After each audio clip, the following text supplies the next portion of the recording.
постачанням електроенергії. Так.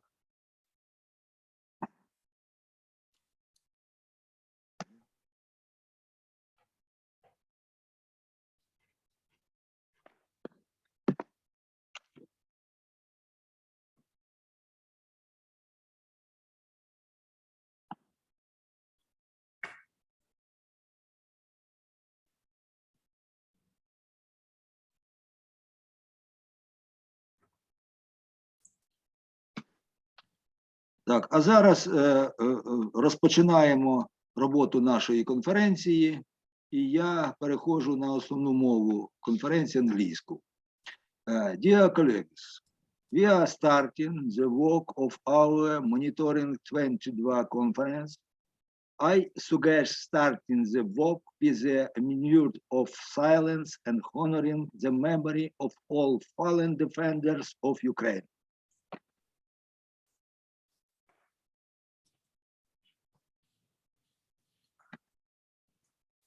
We thank the armed forces of Ukraine for the opportunity to hold this event. And now, I want to announce the greeting on behalf of the program committee. Dear participants of the 16th International Scientific Conference Monitoring of Geological Hazards and State of the Environment, it is our great pleasure to welcome you to our conference. For the 5th year, our conference is held under the auspices of EEG. We have always relied on support from our European colleagues, but this year their support is of paramount importance.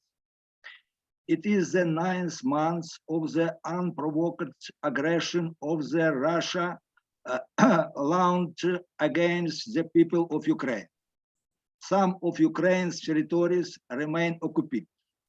Ukrainian cities and villages are under constant shelling and missile strikes. Our critical civil infrastructure facilities are being destroyed. With all the vowed democratic standing with them, the people and the armed forces of Ukraine are heroically fighting against the invasion. We have lived through some of the most difficult times and are now gradually liberating our land, rebuilding what has been destroyed, and returning to normal life. However, danger still looms, strangely as a result of Russian missile attack on Kyiv on October 10, 2022. The main building, as well as the building of the scientific library, the Institute of Philology, and the Faculty of Chemistry of Taras Shevchenko National University were particularly damaged. Yesterday, we have hard attack in Kyiv too. Nearly every day, classes are interrupted by air raid alert, power blackout, mobile and internet outage. But this challenge unites and makes us strong. It gets us to use the available resources wisely and more effectively, to look for new opportunities for international cooperation, and to search for sources for funding for our scientific and economic activities. This year, due to the financial support offered by EEG, we have a record number of participants, 244, which is more than twice the record of the previous year. In view of the constant danger of missile strikes, the risk of internet shutdowns and blackout, the conference organized committee decided to work remotely using IT technology to guarantee safe conditions for the participants. Relying on the successful experience of the past 2 years of working remotely in the condition of the pandemic, I hope that this year we will be able to hold the conference at a high level. The participants of this year's conference are scientists, teachers, employers, students, and postgraduate students, mainly from Ukrainian scientific and educational institutions. To minimize disruption of in the implementation of the conference program, the organizing committee asked those participants who do not have a stable internet connection to kindly provide in advance a video recording of their report or presentation. Taking into account the fact that the number of scientific events in Ukraine has significantly decreasing, the range of conference topic has been expanded in introduce new topic areas. Military operation and other war-related issues have also had their effect on the choice of conference topic. For example, model technology of geophysical monitoring, monitoring of aquatic environment and atmospheric air, and many others. I would like to thank everyone who kindly agreed to participate in our conference as speakers, volunteers, participants, and listeners. Our special thanks go to the EAG management for financial assistance, constant support and promotion of the participation of Ukrainian scientists in events of the European community. We wish you a rewarding time in the plenary session and workshop, fruitful professional discussion and informal communication. Our successful work will bring the victory of the people of Ukrainian closer. Glory to Ukraine and our armed forces. Thank you.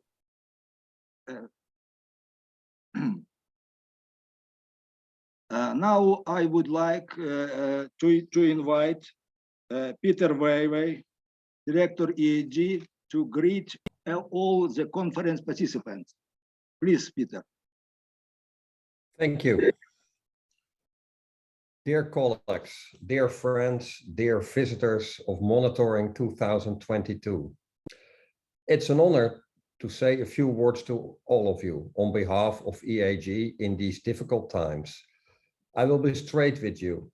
Normally, I do not speak about politics during our events. Normally, I said. But today is not a normal day, unfortunately. Today is the 266th day of the appalling war of aggression by Russia against Ukraine. EAGE board was quick in its reaction and condemned Russian aggression. EAGE will continue to support Ukraine through various programs, such as free access for Ukrainians to EAGE events worldwide, free membership for the time being, etc. EAGE will help you on the scientific front, that's for sure. It is very important that while your army is fighting the Russian invasion, the Ukrainian scientists do everything in their power to keep Ukrainian society functioning. You doing your scientific job is very important. In that light, I'm very happy to see the high number of presentations for Monitoring 2022. What makes me even more happy is seeing presentations from cities like Dnipro, Kharkiv, Zaporozhye, etc. Those cities are frontline cities. Do not let the Russians destroy your way of life. Do not let them destroy your work. Do not allow them to destroy your lives. Resist and help Ukraine by doing your scientific duties. Like I said earlier, we will help you where we can. I'm also very happy with the Ukrainian initiative to have a new official EAGE community, the Geohazards community, founded by Professor Olena Ivanik. Professor Ivanik represented the scientific community in June 2022 in Madrid at the EAGE annual conference there. I would like to thank a few people: the head of the organizing committee and director of the Geological Institute, Sergei Andreevich Vizhva, and all the other committee members. There are quite a few. Thank you for your good and hard work. I would also like to thank the leadership of the Shevchenko University for their hospitality and their help. Last but not least, I certainly would like to thank Dmitro Borzhezha, the man behind EAGE's Kyiv service point. Dima, job well done. Without you, we wouldn't be sitting here. Ladies and gentlemen, I wish you all a very fruitful conference, and I'm looking forward to read about your successes. Ukraine needs you. Again, thank you very much. Дякую за увагу і слава Україні. Thank you. Героям слава, дякуємо, Пітер. Thank you, Peter. Now I give the floor to Vice-Rector Taras Shevchenko National University of Kyiv, Professor Hanna Tolstanova, who will say some words to you. Please. Thank you very much, dear participants, dear guests. There is my great pleasure to welcome you in our virtual space of Taras Shevchenko National University. And as mentioned Professor Vizhva, we are working very hard to provide this virtual space and make it safe and reliable to make this conference happen.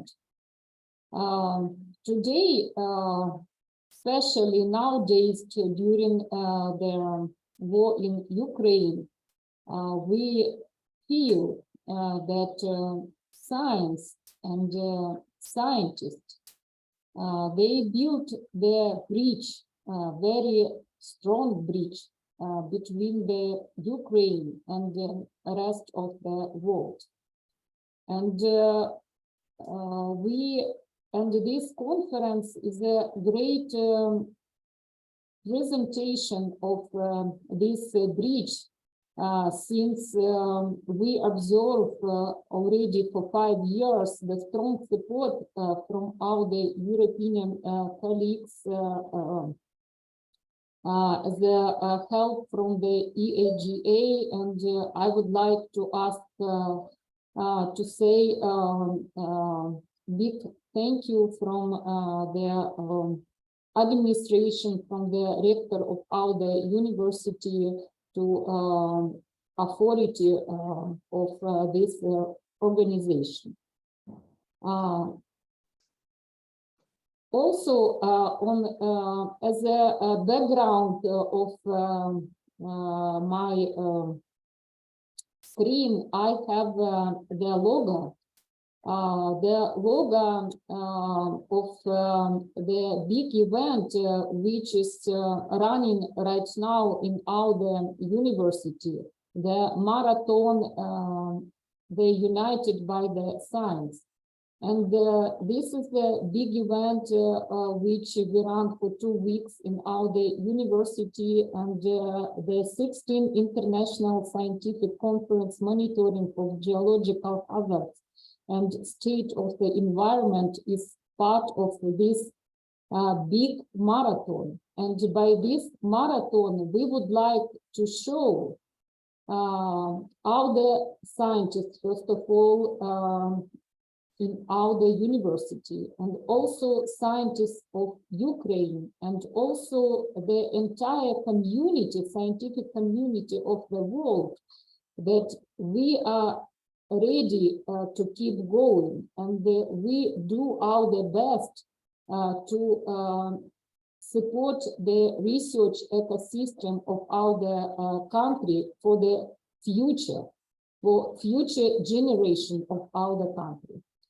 And I would say thank you very much despite all these events which happened 2 weeks ago and 8 months ago and 1 day ago in our country, and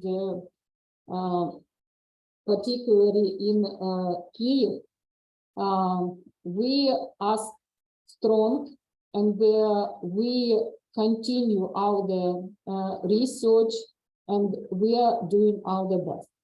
So I hope that our virtual space will be very comfortable for you, and you will feel yourself very efficient and productive during this conference in our university. Thank you very much.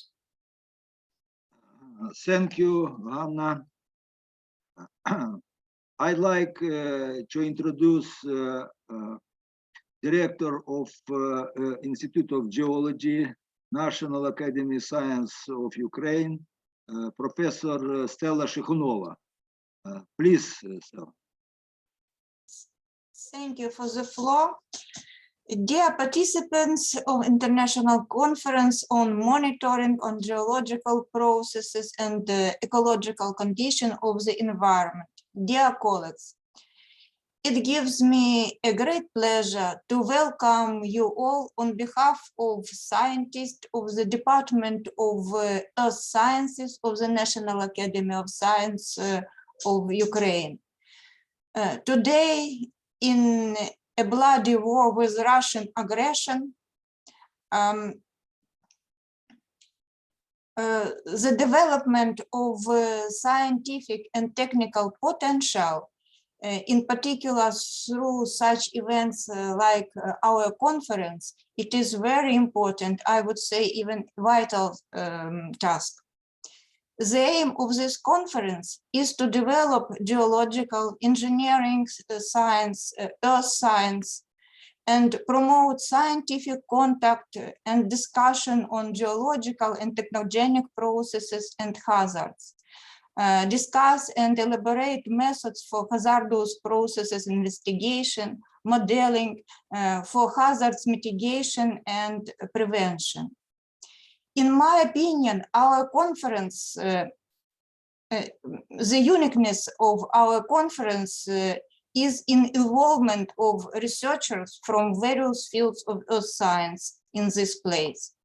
The events also gave the opportunity to students, PhD students, young and early career researchers to participate in our conference, present and discuss research results. I wish all of us, the conference participants, to successfully share and broaden our basic and applied knowledge in geological hazardous processes monitoring and environment investigation, to advance the networking collaboration between academia and the research players in this area, to find new contact, new colleague, to expand professional communication. I want to thank all the organizers of the conference. First of all, European Association of Geoscience and Engineers, Geological Faculty of Kyiv State University, for creating this platform and supporting this platform for our fruitful cooperation. As well as I wish good health for all of us and successful work at the conference. And of course, I also want, on behalf of our participants, thanks the heroic armed forces of Ukraine who defend our native land and our lives, and in particular, give us the opportunity to hold this conference in the name of peace and development. Slava Ukraini. Thank you. Героям слава. Дякуємо, Stella. Thank you, Stella. Now I give the floor to my colleague, Professor Olena Ivanik, who now is chief of hazard group in EAG. Please, Elena. So thank you very much, dear participants, dear colleague. It's a great pleasure to welcome you to the conference of Monitoring 2022. This unique conference is intended to bring together many researchers and many participants from Ukraine and from Europe to share recent advances in many branches of geoscience like geology, geophysics, geodynamics, monitoring, geohazards, water management, and so on. I would like to acknowledge the prominent role of EEG in helping Ukrainian scientists, and I would like to thank all EEG board and Peter Weyrway for special program for Ukrainian scientists, for special registration, fee waiver program, attending free access to EEG conference, workshops, and courses. That's very important for the Ukrainian scientists to be a part of the geoscience scientific world, to have an opportunity to participate in these great events.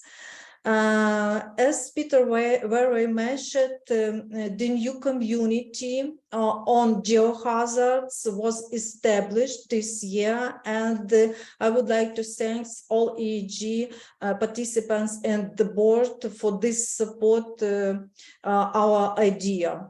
The objectives of this new community is to develop and to discuss a recent advance in multidisciplinary approach to the natural hazard assessment, and to promote the innovation and technical progress in this area.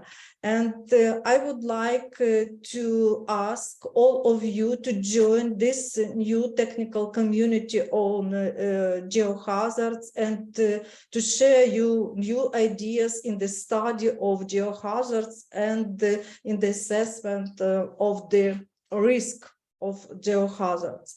I would like to say that the Ukrainian point of EEG organizes a lot of events, and next year we are going to organize the 4th EEG workshop on assessment of landslide hazards and the impact on community. We decided that it will be held in fascinated city Lviv, and please join this event as well. And I would like to invite you to join the dedicated session on EEG annual meeting on geohazards. It would be very important for us to have some presentation from all of you. And now I wish you all success. I'm very proud to be a part of this great scientific community and have a good presentation, fruitful cooperations. And I'm sure in this difficult time we will win. Слава Україні! Дякую за увагу. Так, thank you, Lena. Now I give the floor to Dmytro Bozeja, who representative EEG in Ukraine, and who will say some words about program conference and others. Please, Dmytro. Thank you, Dr. Wyża. Dear colleagues, I'm very pleased to see you, everybody, on opening of our conference. And from organizing committee, I say big thanks to everybody who spent his time to organize this conference. It was very hard in this time with electricity, blackouts, in internet, but we solved all problem. And today I hope our conference will be very good and exciting. So it's the 16th conference, and I'm very proud that it's 5 times in a row that it organized together with EGE and Institute of Geology of Taras Shevchenko University. Also, I want to say big grateful to our Ukrainian defenders that now we have possibility to hold this conference, and our scientists can continue their work and make their researches. You can see some information about EG. It's the biggest air science association in Europe that was founded in 1951. Now it's more than 20,000 member of this association.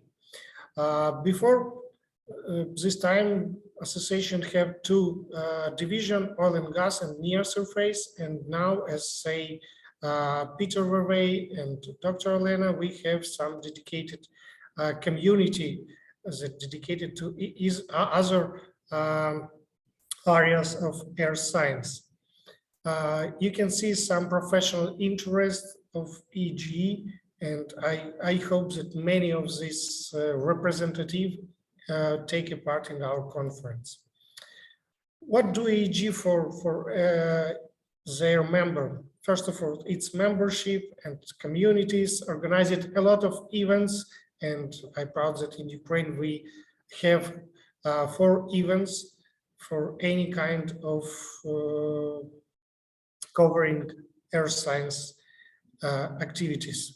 It's student activities, it's educational program and support program, and of course publications.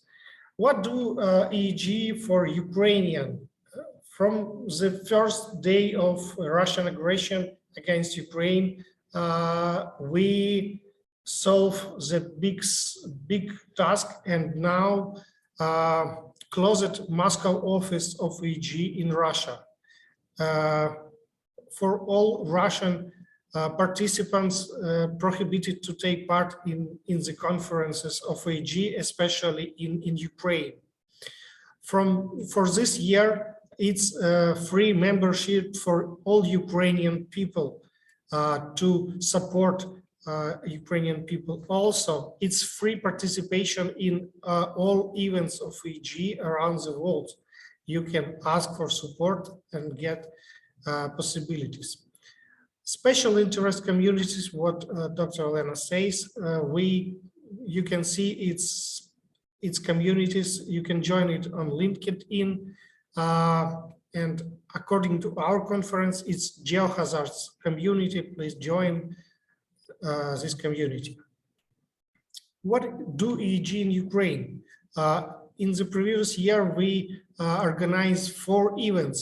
It was geoinformatics. It was again workshop on landslide hazards.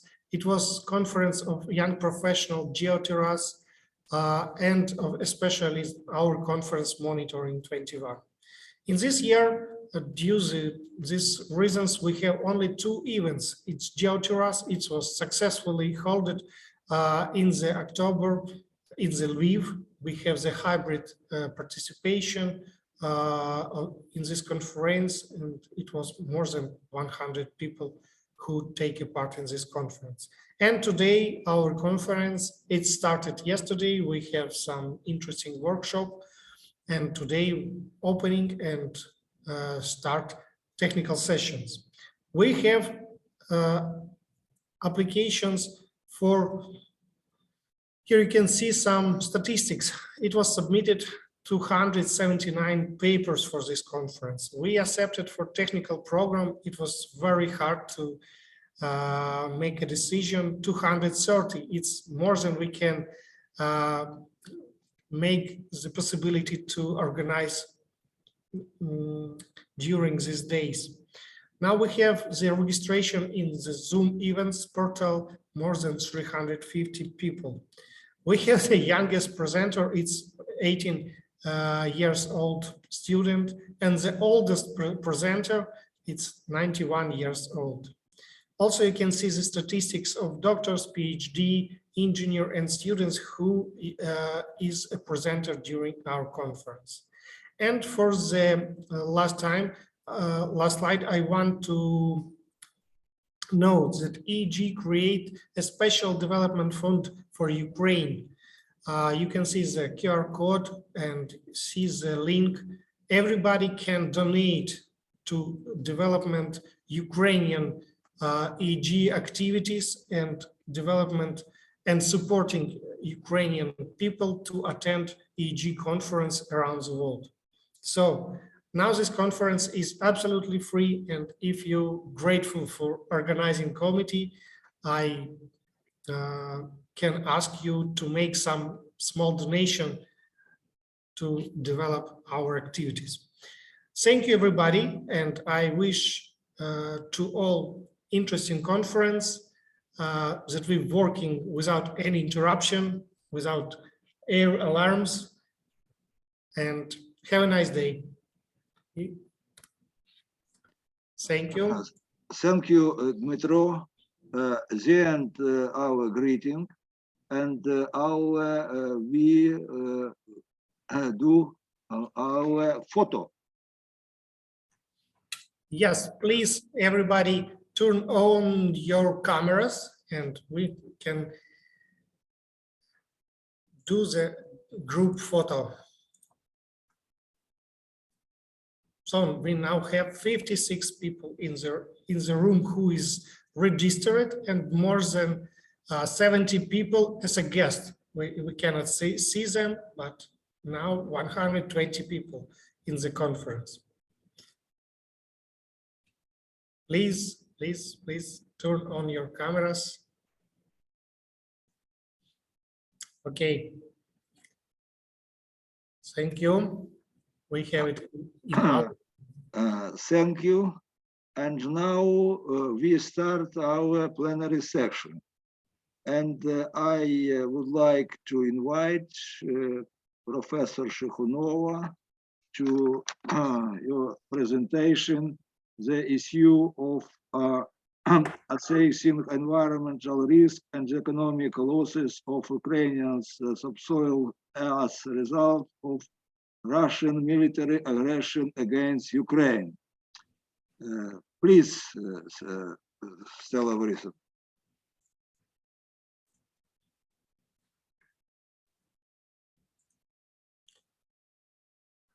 Turn your microphone. Yeah, thank you for the floor, Professor Vyzhva.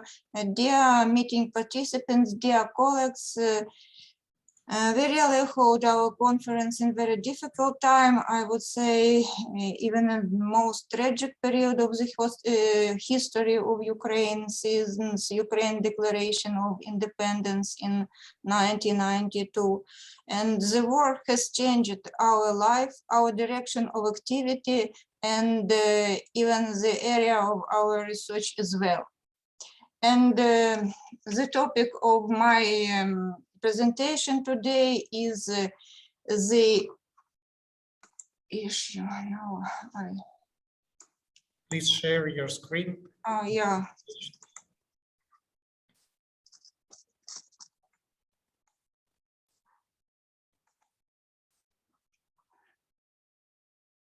Can you see my first slide? Yes, we see, but it's in PowerPoint. Please make the full screen. Oh, yes.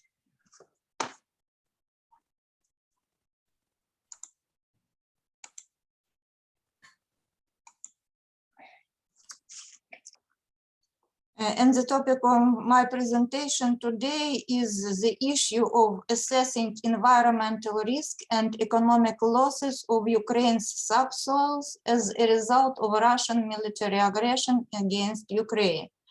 And I prepared this paper, this presentation together with my colleagues, Svetlana Stednichenko and Natalia Sumar.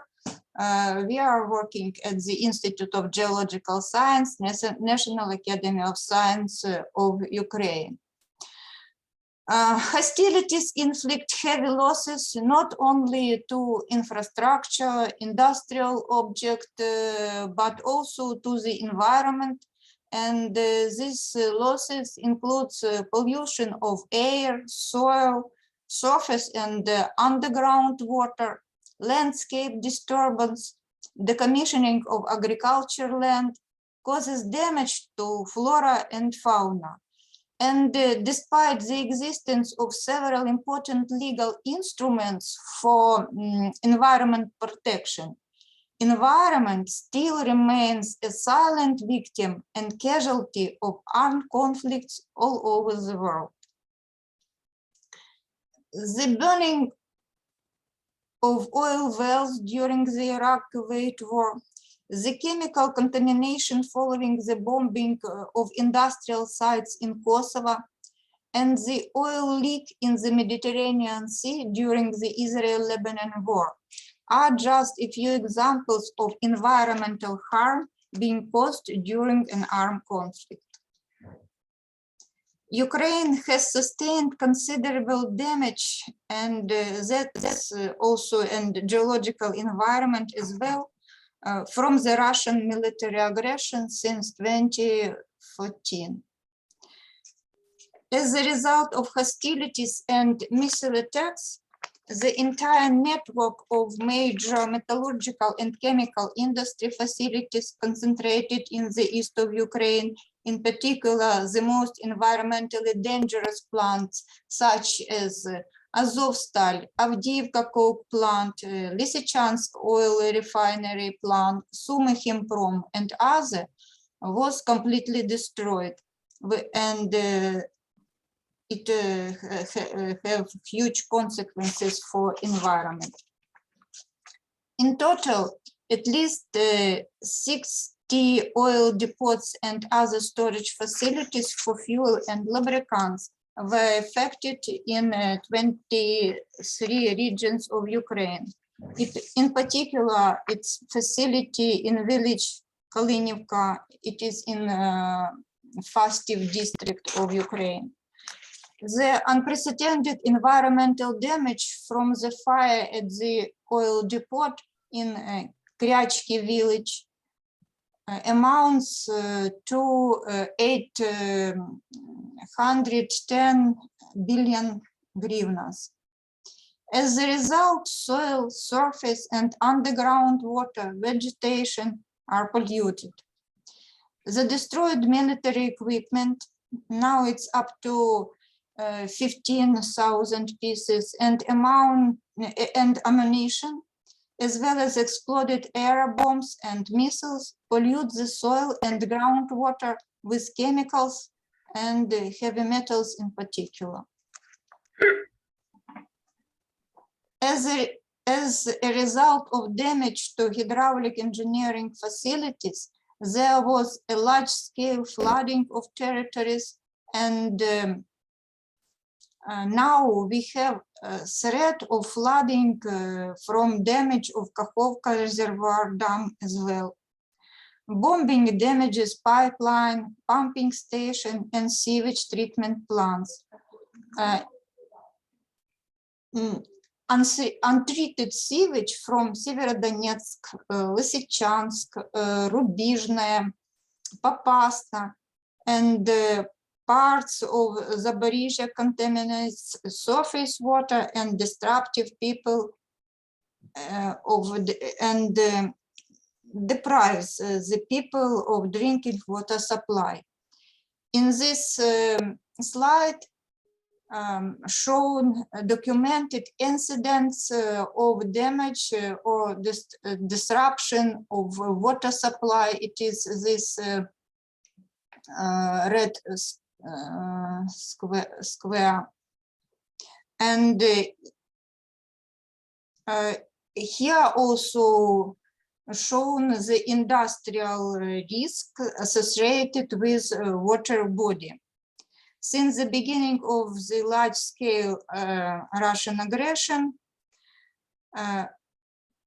Attacks on water treatment infrastructure have been recorded, as we can see here in the slide, in Chernihiv area, Mariupol, Mykolaiv, Skadovsk, Slavyansk, and Vasilievka. After the attacks in Vasilievka and Mykolaiv, emission of untreated sewage were recorded on satellite images. Unfortunately, this list of impact of the environment as a result of aggression is almost endless. To systematically overcome these terrible consequences, in April 2022, the National Council for Ukraine Reconstruction from the consequences of the war was established. And in this council, we also have working group on ecological safety. And in parallel, State Environmental Inspectorate have set up an international headquarters for recording, organizing information, and compiling a single register of damage caused to the environment as a result of Russian invasion on our territory. And to provide scientific and methodological support to this work, experts have been involved, in particular those in the field of subsoil, including underground water. But as for geologists, this aggression also have an, we should keep in mind another side of this aggression. A 1,000-year history of mankind demonstrates a strong relationship between natural resources and armed conflict. And vivid examples of wars due to ownership of mineral deposits are given by academician Shnyukov in the book Minerals and the World. Also, I found a very interesting list conflicts fueled by the exploitation of natural resources. I put it over here in the slide, and I took it from the paper Natural Resources and Civil War. And we can see that natural resources which fuel the war is, as a rule, gold, diamonds, sometimes oil, natural gas, copper, iron, even phosphate, and other.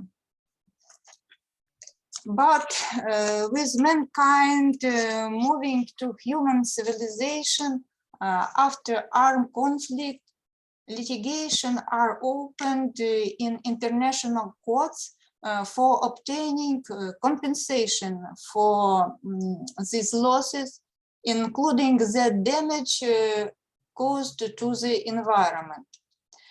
But for that, it is necessary to evaluate and justify the claimed amounts of losses, and evaluation of and for this evaluation, special procedure, special methodology should be elaborated. And in this methodology, very important to have 0 point of reference. And the pivotal role in obtaining reliable data for evidence is played by the data of monitoring varied environment elements and remote sensing. Over here, I put picture, the only repository rock salt in Ukraine, how it was before war. Here we have some exogenic processes in satellite image. And the aim of our work, which we are doing now, is to outline various aspects of the impact of armed aggression on the geological environment and subsoil, and issue regarding the role of GIS-assisted monitoring in the assessment of the damages caused directly to the subsoil.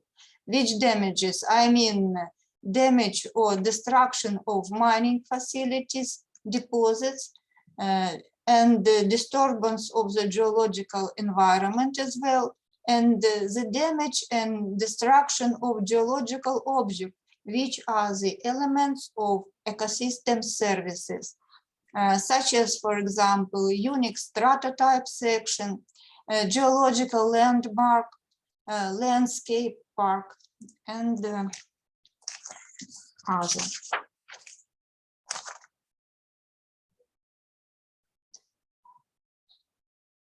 The United Nations Environmental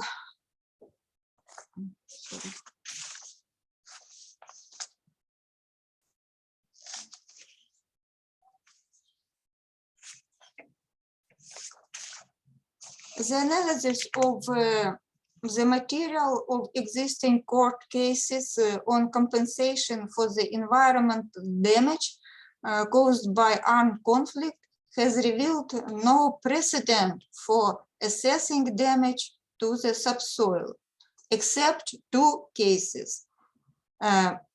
First one is was damage caused by oil spills, and as a result, pollution of surface and underground water. It was in Kuwait, Lebanon, and other places. And compensation for illegal mineral appropriation during a war conflict. It was in Rwanda.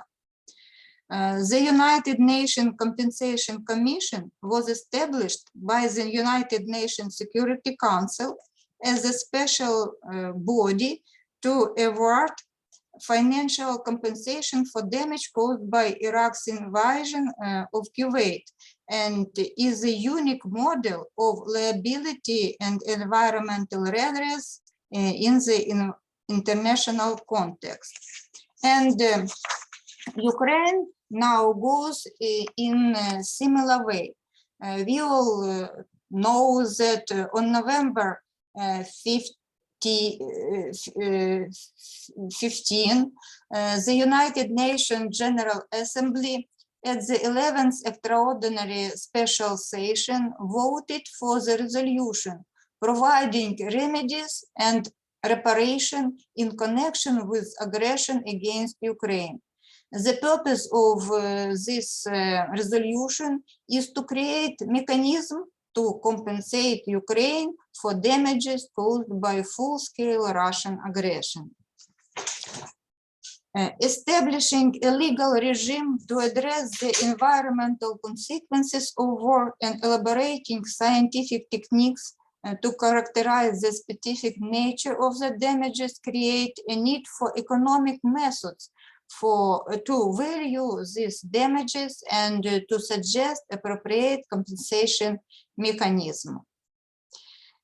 Approaches to assess environmental damages vary depending on the particular type of damages. It could be ecological, natural resource, or public health impact, use or non-use values, permanent or temporary losses, and compensation for lost values or restoration of the values. But in Ukraine, we still have not a legal base for this work. And only from September 2nd, by Ministry of Environmental Protection approved methodology for determining damages caused by pollution and or clogging of water, arbitrary use or water resources. This methodology developed by State Environmental Inspection, and now it is the first document adapted to assess the damage caused to the environment as a result of aggression.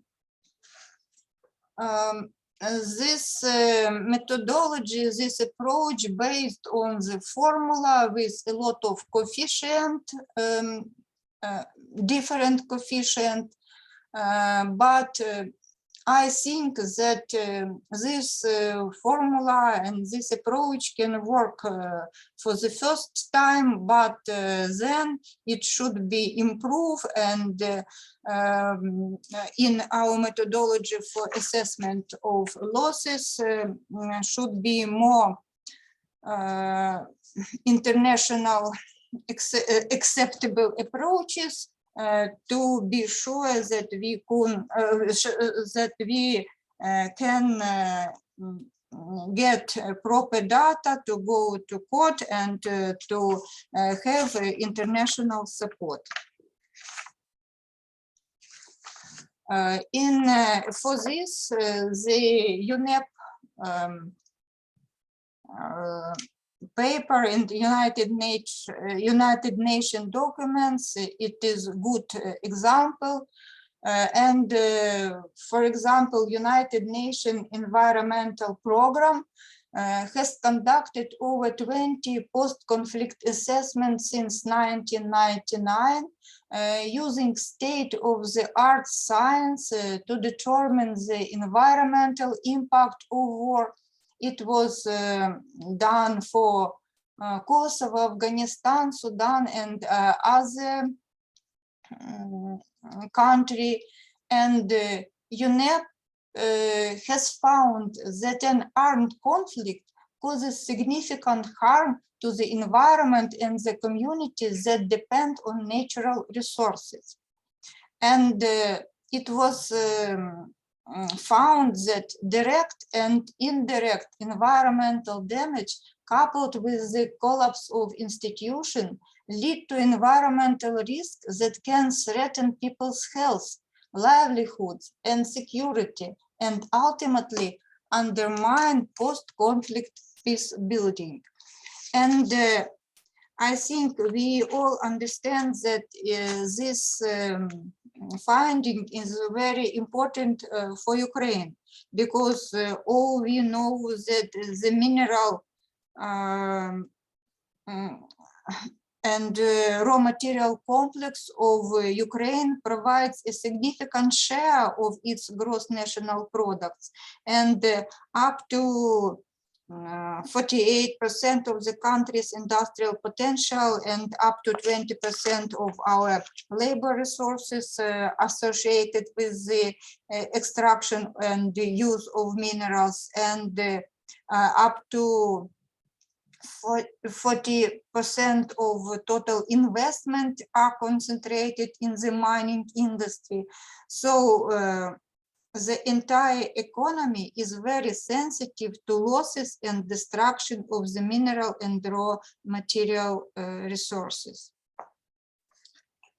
And we all know that as a result of occupation of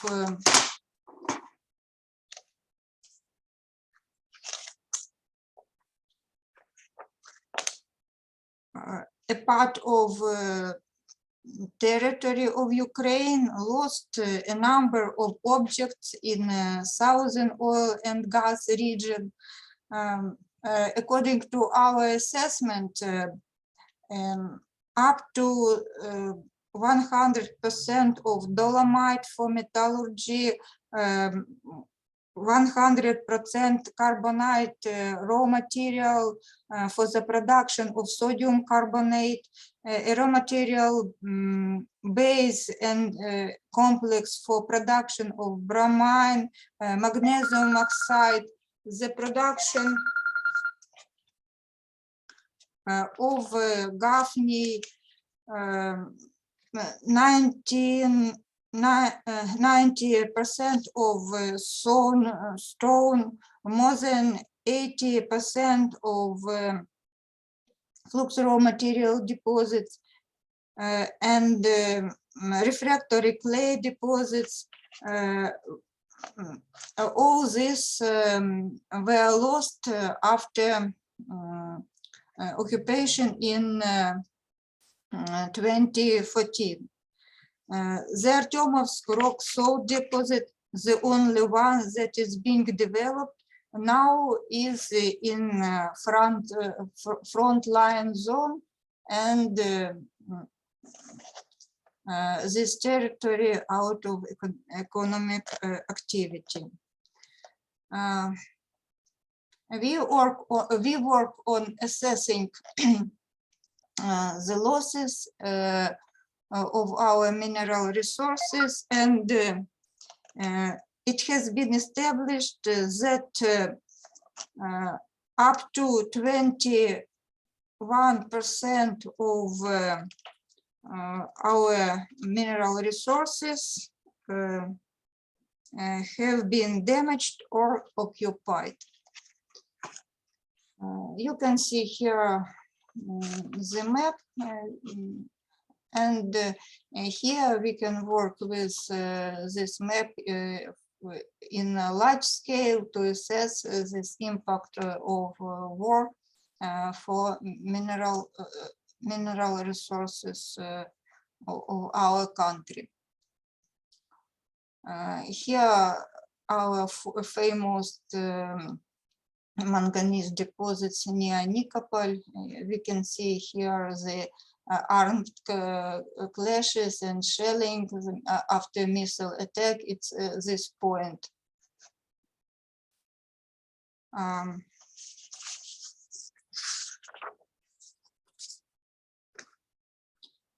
Here the large scale map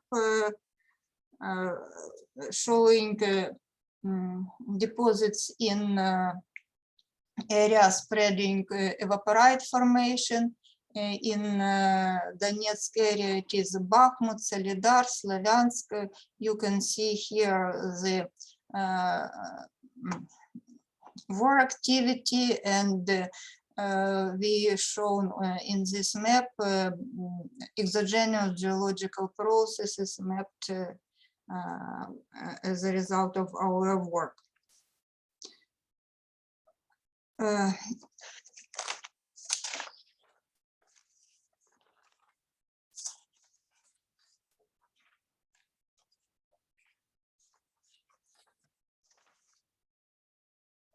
This figure illustrates the impact of hostilities on evaporite minerals deposits, as well as the related exogenous geological processes and the karst in particular. This table shows that all these deposits which shown here in these figures are really active. It was active deposits and influence on economic activity of this region, but now it closed and out of work. The aspect of impact on subsoils, including groundwater, are differentiated into direct and indirect. The direct one includes those related to the decommissioning of mining facilities and deposits, not only due to the destruction of infrastructure elements, but also through direct disturbance of the geological environment. I mean integrity of the rock mass, which associated with a negative alteration in hydrogeological condition. And this condition can lead to the irreversible changes and would make the restoration of these mining facilities impossible. They can also activate hazardous geological processes, leading to the loss of reserves and or mineral resources suitable for extraction.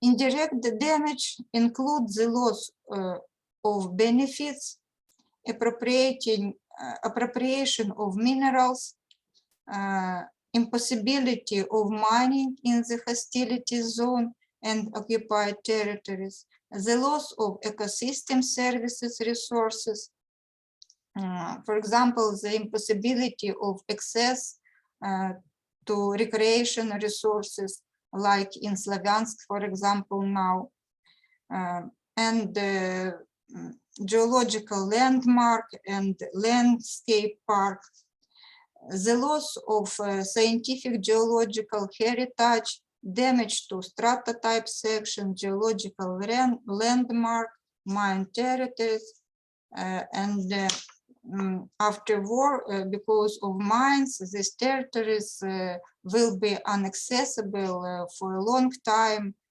for performing scientific field work.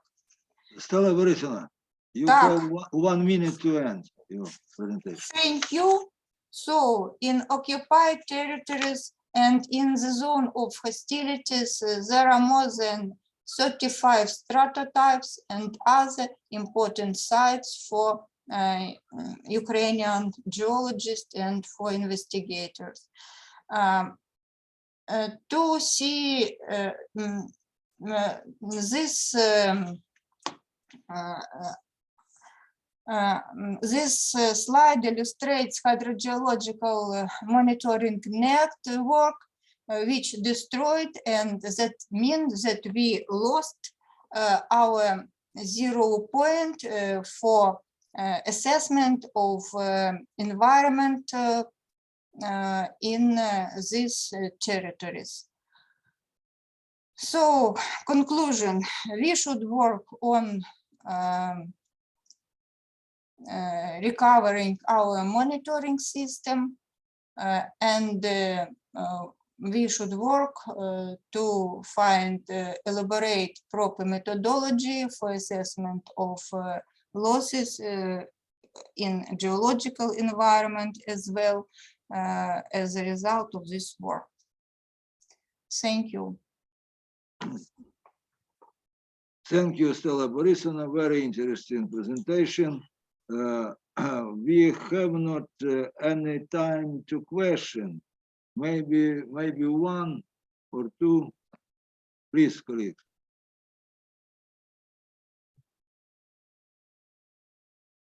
No question. Thank you.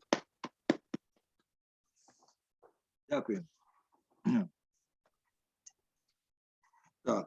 Dear colleagues, we have next presentation. The centralized water supply of Kyiv in 150 years old, the importance of the Dnipro and Desna River.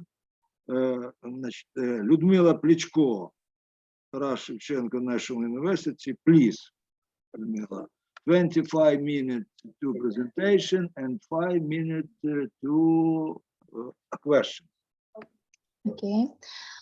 Good morning. I would like to welcome you here today. My name is Ludmila Plechko. I and authors Valentin Kilchevsky and Miroslava Zabokritska would like to present you the topic of presentation.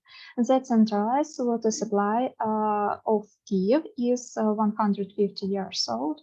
The importance of the Dnipro and Desna rivers. Currently, the condition of centralized water supply and the sanitation system is a common occurrence.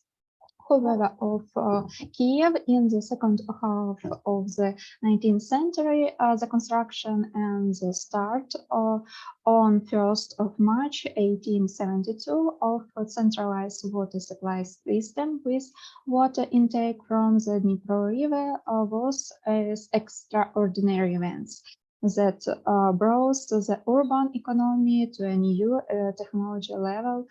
The length of the pipeline at start only 23.3 kilometers was incomparable with the current length of the Kyiv water supply network, about 4,300 kilometers. During the half of century, much has changed. in water supply technologies, and the role of the Dnipro River as a source of water supply change. The share of groundwater increased, and subsequently the Desna River too. If you can see, look at the slide, you can see a map of fragment of the Dnipro River basin in Kyiv. The Dnipro and Desna River plays an extraordinary role in providing the capital with high quality centralized water supply. The role of the Dnipro River is the formation of urban space is important. The river is a kind of hydrographic axis of the capital. The Dnipro and Desna River are also important in Ukraine. 2022 is a difficult military year for the Kyiv water supply. Rocket strikes by Russian aggression on energy facilities disable not only energy facilities, but also equipment in the water supply and sanitation system.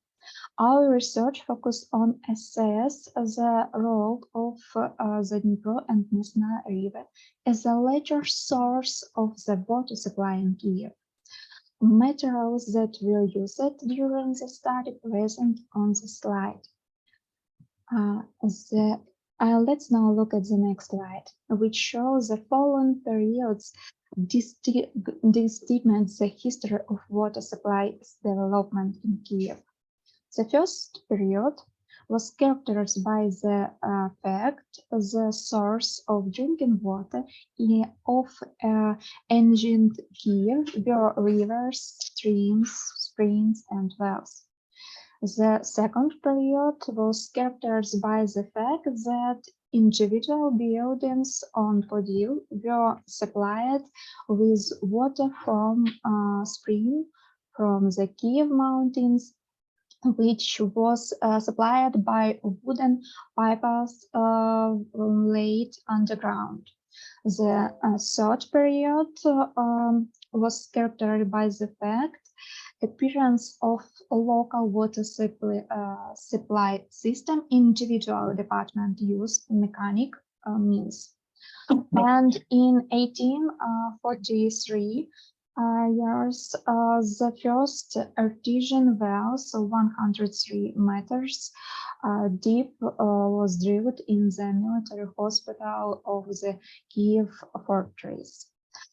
Now the next first period was characterized by the fact that on 1st of March 1872, a centralized water supply was built for the central part of the city with water intake from the Dnipro and water purification on sand filters.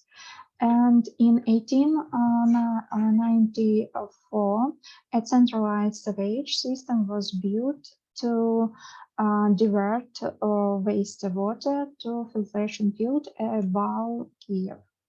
The fifth period was characterized by the fact that Kyiv received only artesian water in about 100,000 cubic meters per day.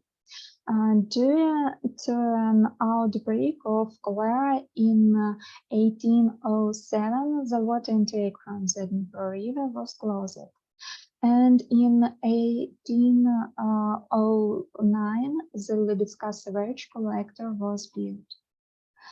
The next period will be seventh, was characterized by the fact in 1939 the Dniprovsk water supply station was built with a capacity of about 100,000 cubic meters per day. The city again has a mixed water supply, surface and groundwater. 22nd of June 1941, Germany attacked the Soviet Union. Germany occupied of Kyiv during the Second World War lasted more than 2 years from 19th of September 1941 to 6th of November 1943, when the city was liberated by Red Army. During the occupation, many attachments were made to restore the centralized water supply. The city, several wells were put into operation and important water in Beret was used.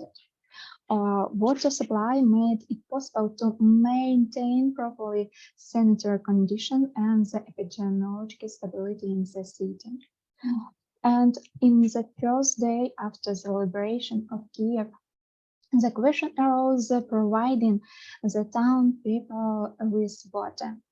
At the end of 1944, 25 wells were already in operation.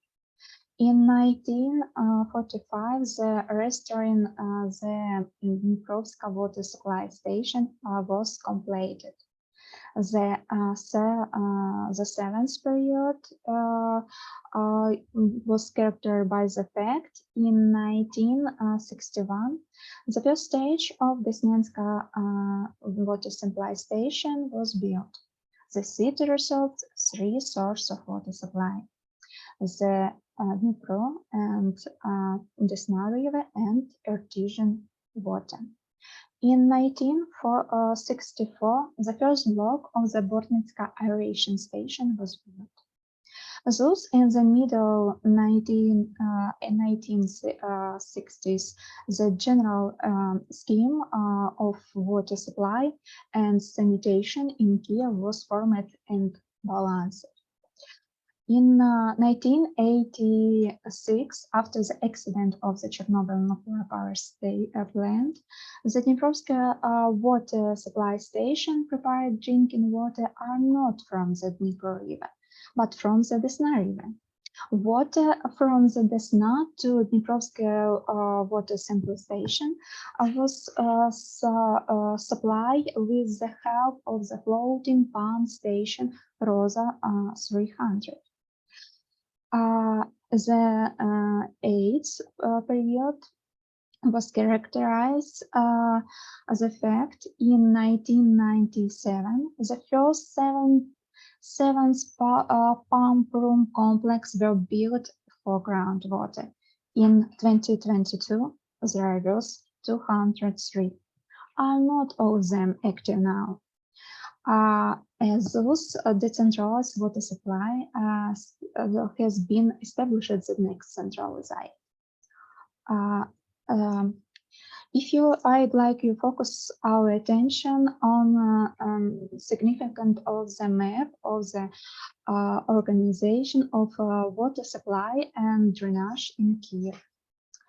As you can see, the Dniprovska water supply station is located in below the city of Vyshgorod, now the Obolonsky district of Kyiv. You can see here the Desnyansky water supply station is located 3 kilometers above the outflow, the Desna River, on the left bank. About 10 kilometers long water conduct supply water to Desnyanska water supply station for water treatment. Artesian water is produced by wells throughout the city, not directly supply the consumer. It is mixed with water from surface water, and in this form entered water supply system. Thus, the city receives 3 sources of water supply: the Dnipro, the Desna rivers, and artesian water. If you look at the next slide, you will see the water resources of Dnipro near Kyiv, 43.4 cubic kilometer per day. Of this, 43% is providing with the upper Dnipro, 32% by the Pripyat, and 25% by the Desna. As you know, the Dnipro to Kyiv, Pripyat and Desna from their waters on the territory of Polessia, which affect the chemical composition and quality of river waters. As you can see on the table, the Dnipro water with the average annual mineralization influenced by the Pripyat River, the chemical composition of water of which is formed in wetlands and contains a significant amount of humic substance. This led to the fact that central period during the spring flood, there is a tense situation with water treatment for water purification of organic substance at the Dniprovska water supply station. There is no such problem with the Desnyanska water with an average annual mineralization. But the threat to the floodplain of the Desna, it is developed. Often this build that is not provided for by master plan for the development of settlement. Over the past 2 decades, in the areas of Desnyanska floodplain achievement to Kyiv, the appropriation of some cottage town, and other recreation building are not planned to existing settlement has increased. As a result of the construction work, which experienced in the beginning of the 21st century, the supplementing of the Ukraine capital may have significant environment problem to Kyiv. After all, already a negative example with the intensive development of the Dnipro floodplain below Kyiv in Koncha-Zaspa area. If you look at the next slide, you will see during the 150 years period, the share of different water bodies in water supply of Kyiv has changed. Water supply of 100% from the Dnipro in 1872 to 1807. The 100% groundwater in 1908 to 1939. 28% the Dnipro River and 72% groundwater in 1939 to 1960.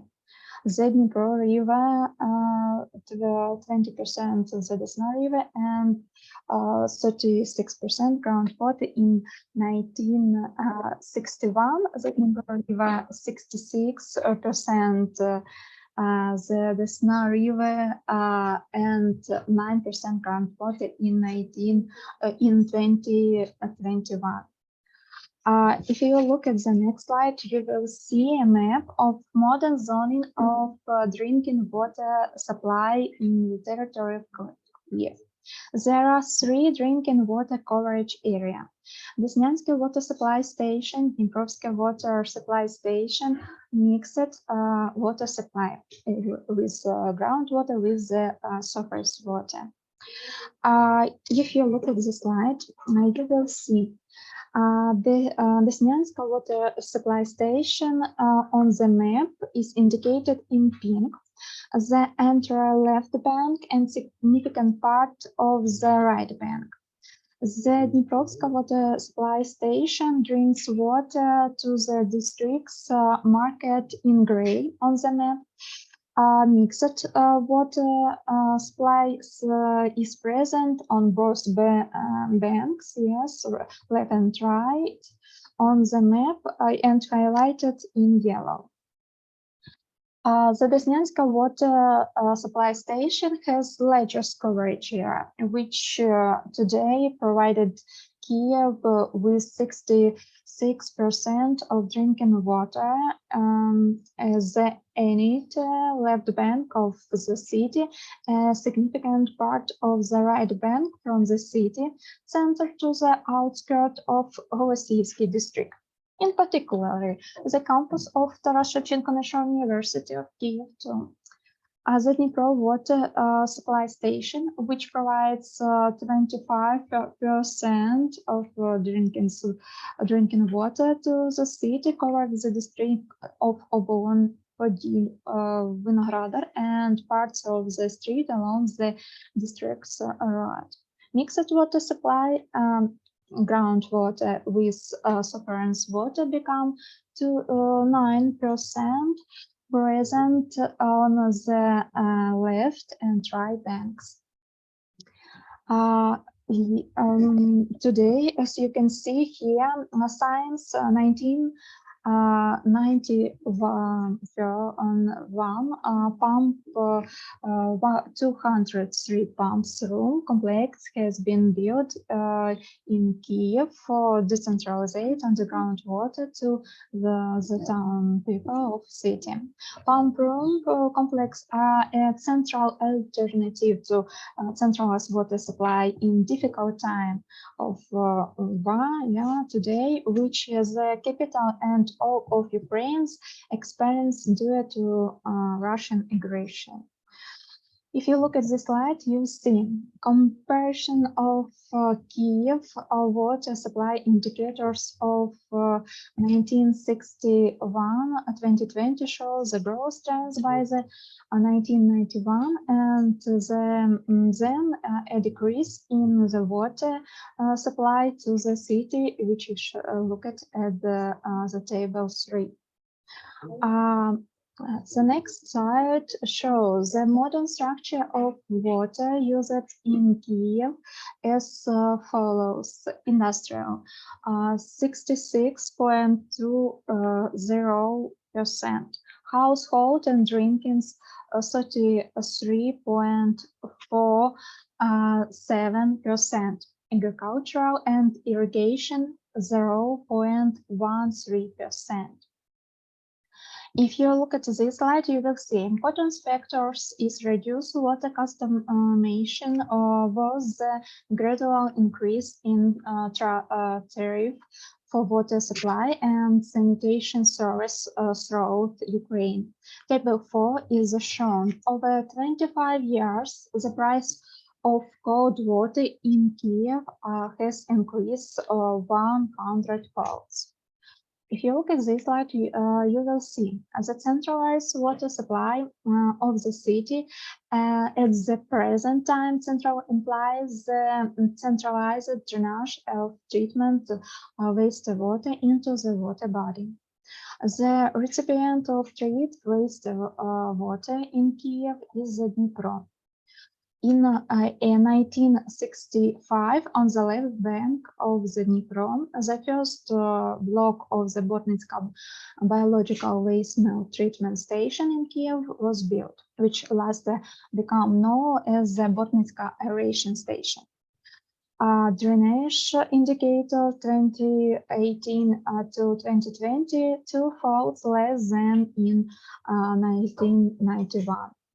Accordingly, the introduction technology standards at the time of design of the Botnitska aeration station, they had into a comparison the standards of 3 indicators of in-trade wastewater. Currently, 30 main indicators of the quality of treatment's water waste have been approached of the Botnitska aeration station. But nowadays, there are problems with achieving the regular indicators from biogenic components. The most important task today is the complete reconstruction of the Botnitska aeration station, because if our-grained measures are not taken, the situation will worsen even more than maybe to environmental catastrophe.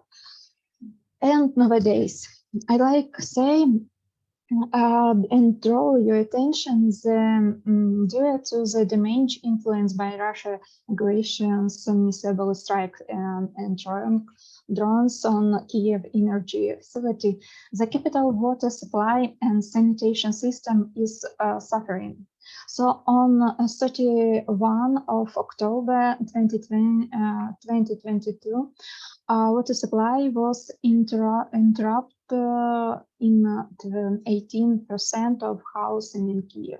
The people of Kyiv were urged to stock up on water from spills and sales points. After 2 days, water supply was restored. And so summarize the main point of my presentation. If you look at the slide, you will see the Dnipro and the Desna rivers plays an extraordinary role, is providing the capital with high quality centralized water supply. The share of water supply source today, 66% Desnyanska water supply, 25% Dniprovska, 9% groundwater, artesian water. After technological treatment of river water at the Desnyanska and Dniprovska water supply station, the resultant drinking water complies with current standards.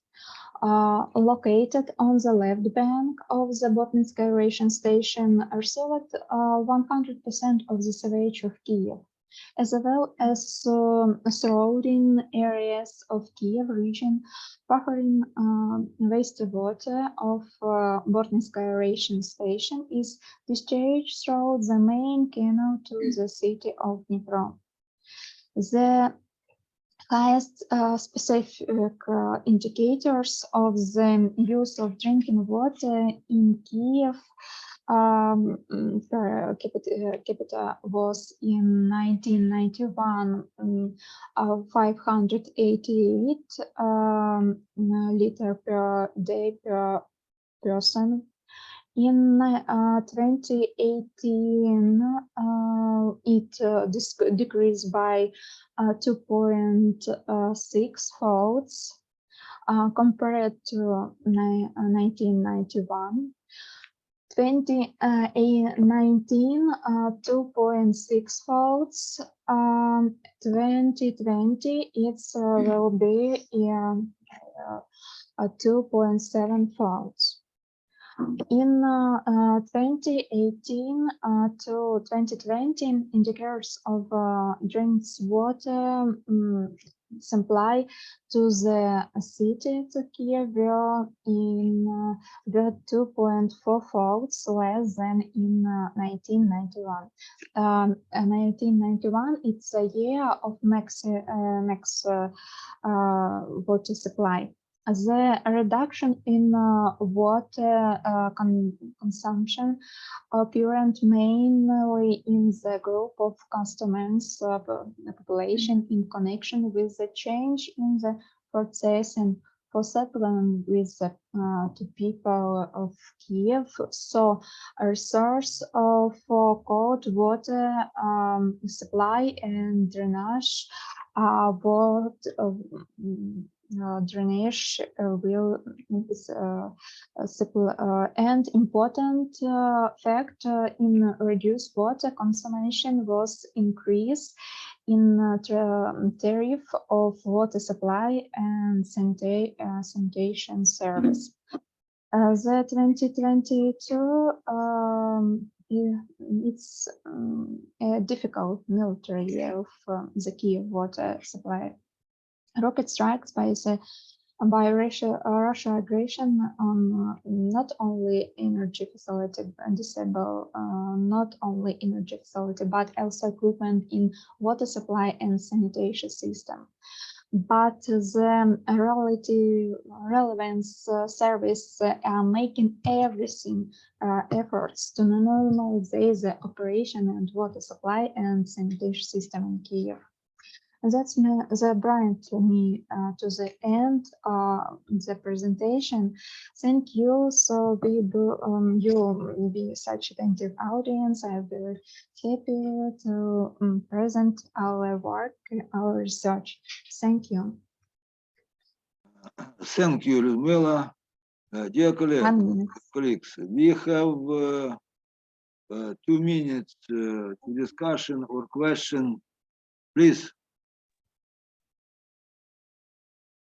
Have you a question? Yes, one question. Please. Яковлев, Evgeny Alexandrovich, you shown that we have stable tendency in reducing of groundwater consumption. What is this, problem or progress on your opinion? Water consumption will be Underground water consumption 10 times. Yeah, I mean the decreasing. yeah, change it, yeah, consumption, yeah. Less than today, it's 2.4 times less than in 1991. Because in this 1991, it's a year of maximum water supply, 1,563,000 cubic meter a day will be. Now it will be for, if you look at the slide, you see today, with the last year we count, it will be 2.7 falls low. It's low, not up. Ivan Alexandrovich, is it okay? I would like to ask you that surface water are too vulnerable to contamination, and we lost the protective potential of water supplying system during this policy. Compounds in water you want to know? I mean, what vulnerability, уязвимость, вразливость поверхневых вод. Yes, of course, say hi.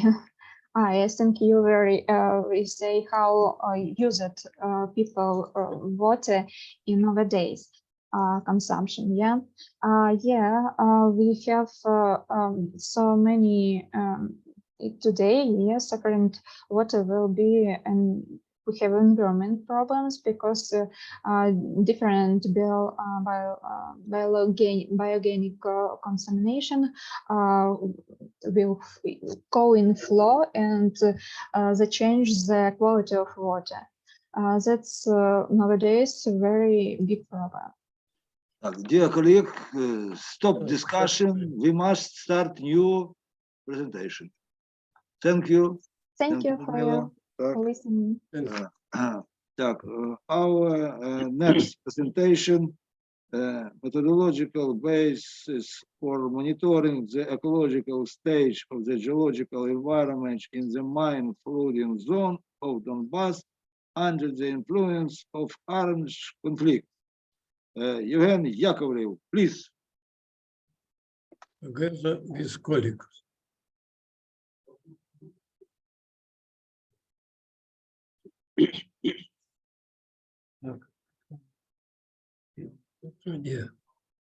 Розширяйте, демонстрація екрана, там зелененька стрілочка горить. Так. Сейчас, одну секунду. Загружайте презентацію і починайте.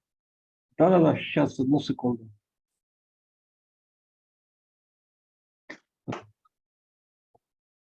25 хвилин на виступ і до 5 на питання.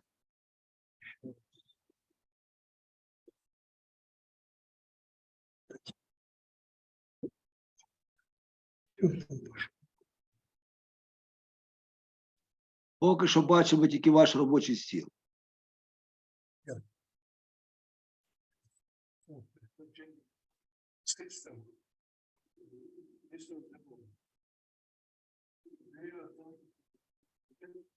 Так, закрийте, мабуть, лишнє щось там.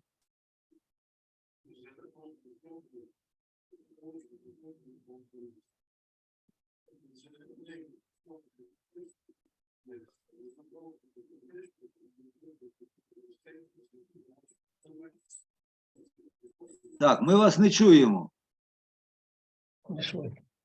Проблема зі звуком.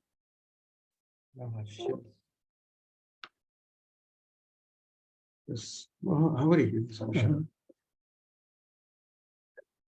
I would like to put your attention the next information. Methodological foundation of monitoring the ecological state of the geological environment in the mine flooding zone of Donbass under the influence of armed conflict. Так, далі. One of the most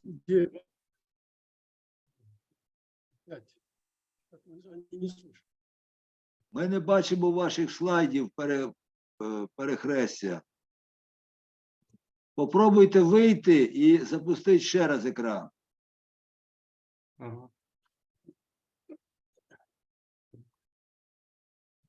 Слайдів не видно, так?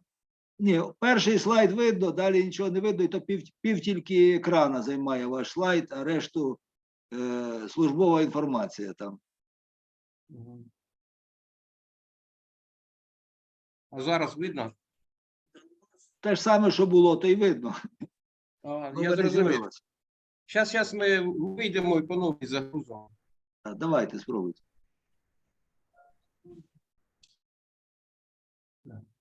Може просто відкрити презентацію потрібно? Зараз, так вона відкрити її в цьому, я зрозумів. Попередній перегляд. Я зрозумів, так.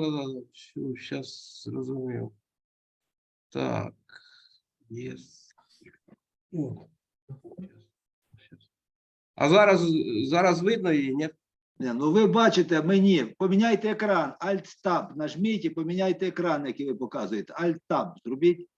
Зрозуміло. Поки не бачимо нічого. Зараз. Зараз видно? Ні, тож зараз Ви- вас бачимо в повній красі. Перепрошую, ви відкрили так. Перемкнути демонстрацію екрану. От зараз О, нормально. Прекрасно, да, нормально. Тепер запускайте по повній. F5.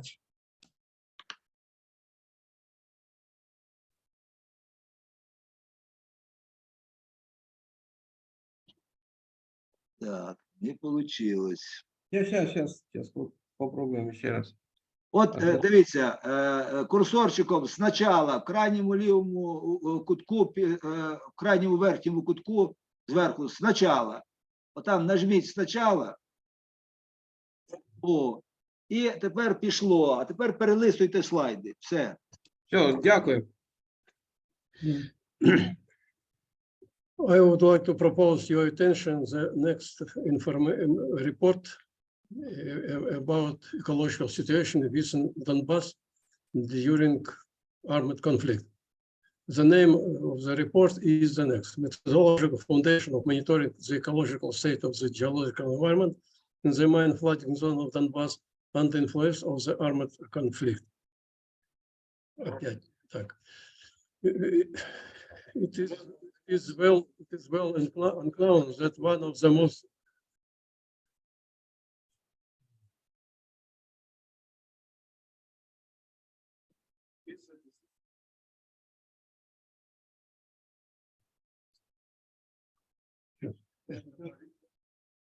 Продовжуйте, будь ласка.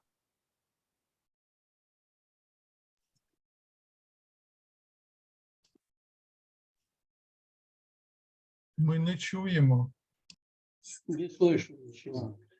Ні, вони пробуйте слайди хоч перелистувати. Да. Говоришь, Александр. Да мы слышим, да, не слышим это.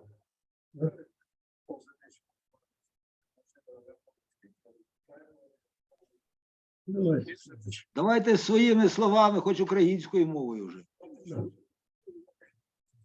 The purpose of this work is to develop the methodological basis for monitoring the ecological state of geological environment in the flooding zone of Donbass under influence of the armed conflict. Дальше. Object of research was resource source drinking water intake, water channel sums of closed and active mines, streams, springs, rivers in the floodplain of Seversky Donetsk, Aidar, Торецк, and Kalmius. This you can on this slide you can see the conditions of work during expedition in 2016 and 2021. On this slide, you can see the density, territorial density of dangerous objects within Donbass as complicated natural technogenic ecosystem. During this influence, we loss of quality of groundwater within Donbass during last 50 years, and now Donbass is standing before huge water ecological problem. As a result, we can observe the full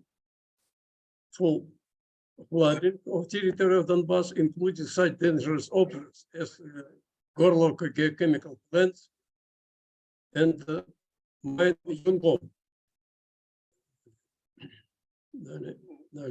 As regional lifting uplift of groundwater is forming a new ecological geological situation when the groundwater begin to move to the surface with activation such process as earthquakes, contamination of groundwater, water supply system, new way of explosive gas, toxic gas migration, and we have taken into consideration that about 60 settlements and towns are situated above galleries and above the zone of aspect of fall during practically 150 years.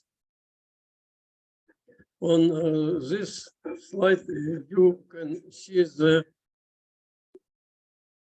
system of accumulation of ecological data about new environmental geological situation, especially after Russian aggression, after full-scale military action. I would like to attract your attention to the line of equipment and devices which are combined with the new construction of ecological monitoring within Donbass. I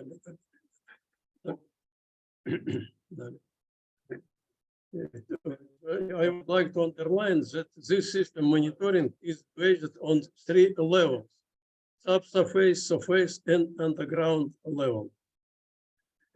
And the result can be reached only in complex evaluation of all data: near surface atmosphere, landscape geochemical, groundwater, and geodynamical parameters of geological environment.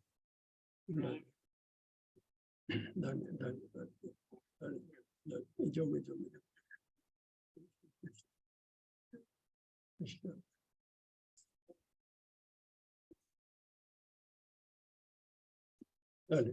Дальше. И as a result, we can propose to your attention the next steps in the solution of ecological problem within Donbass. Organizing of international expert scientific group, complex ecological surveying in Donbass, restoration and recognition of ecological monitoring system, including remote technology, interferometry, spectrometry, disinformation system technology, mathematical and natural analog models, drilling of boreholes on protected from surface contamination equipped with the fresh water resource, complex ecological zoning on Donbass for elaboration of new models of this region development. And now I would like to say that Donbass had done too much for development of Ukraine. Now this region is needed in real assistance, scientific, economical, ecological, and geopolitical too. I believe that we are able to solve these problems. Thank you very much for your attention, and a big thanks to organizers of this conference. Thank you very much. Thank you for your presentation. Іван Олександрович, у вас на титулах внизу стоїть моніторинг 2021 і дати. Це помилка, чи це ви стару форму використали, чи це минулорічна презентація? Ні, це стара форма просто прийшла, цей темплейт, а ми не поміняли, я вибачаюсь. Ясно. Так, скажіть, будь ласка, а от зараз, в зв'язку з воєнними діями, у вас є інформація, що там робиться з шахтами Донбасу зараз? З їх експлуатацією? Сергій Андрійович, є часткова інформація, зібрана на телефонах від шахтних геологів, які вже уходили, можна сказати, з цього регіону останніми. Попередня інформація, більш-менш комплексно, була отримана нами протягом експедиції екологів такої комплексної еколого-геологічної, скоріше, експедиції, минулий рік у жовтні-листопаді. Но затрималася із-за цих подій оплата і самі аналізи. Але рівні, як головний фактор зрушення, от як ви звернули увагу, в небезпечну сторону деформації, виштовхування забруднень, втрата якості місцевих джерел водопостачання, вона є. І, на жаль, я як гірничий інженер можу сказати, знайомий з Донбасом вже півсторіччя, можу сказати, що ми йдемо, коли геологічне середовище, я продовжую вашу думку, виконує свою роль як головного депо екологічних впливів і технічного, і збройного конфлікту. До 90%. Якщо ми порівняємо стан геологічного середовища Чорнобильської зони, вона на 90% за природними факторами відновилася. Сьогодні у Донбасі ми маємо зворотній, і, можна сказати, non-irreversible, незворотний процес, коли вже регіон в еколого-ресурсному плані буде фрагментовано цими участками затоплення, підтоплення, засолення і втрати потенціалу на подальший розвиток, якщо сьогодні не буде звернуто увагу, що потрібно утримати частину шахтного водовідливу на рівні, ну, скажімо, як міні-рур моделі, щоб зупинити на небезпечній глибині на підножжі ґрунтових вод підйом шахтних рівнів, бо вони, їм не обов'язково йти до поверхні. Вони виштовхнуть ґрунтові води, як це відбулося в Стаханові, вже в Золотому, в районі Луганської області. І ми тоді будемо вже мати нежиттєспособний, пробачте мені за такий вираз, нежиттєздатний регіон. Спасибі за ваше запитання, воно багатоповерхове, воно дуже комплексне. Ясно. Колеги, будь ласка, запитання.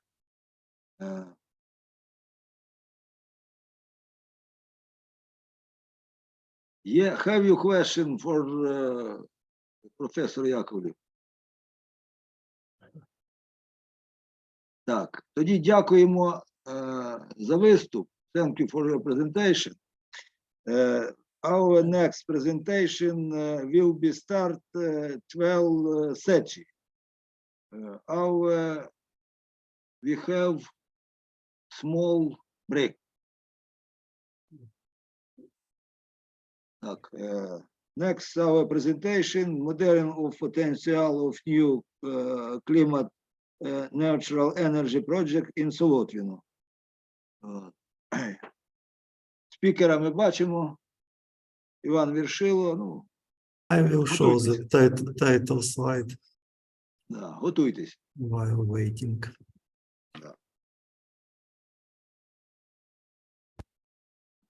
Чекаємо 12 хвилин. На 12 хвилин перерва. Так.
Так.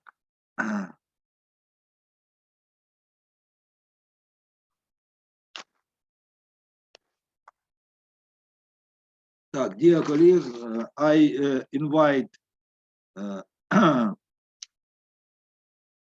I would like to invite Ivan Vershila to next presentation, modeling of potential of new climate neutral energy projects in Solotino, Transcarpathian region, Ukraine. Good Please, afternoon. Ivan Viktorovich, 25 minutes to presentation and 5 minutes to question. Okay, thank you. Good afternoon, colleagues. Let me introduce our team, which participated in this project.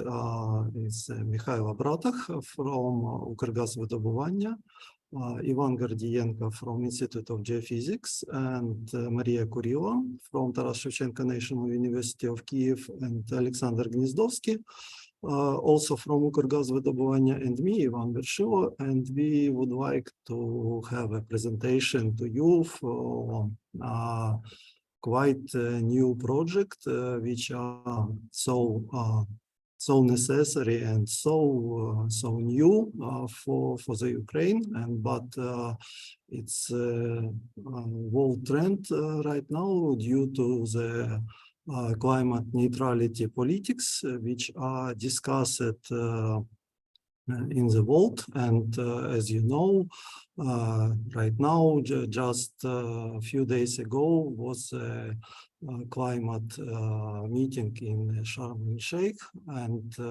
part of this presentation was presented in Sharm el-Sheikh as a climate neutral politics of Naftogaz Ukraine, and Укргазвидобування is a part of this company, and we would like to show you some results and some specifics terms which would be part of our future in the next years. So first of all, let me remind you, I'm sure that you know what the scoping for the gases like CO2, methane, or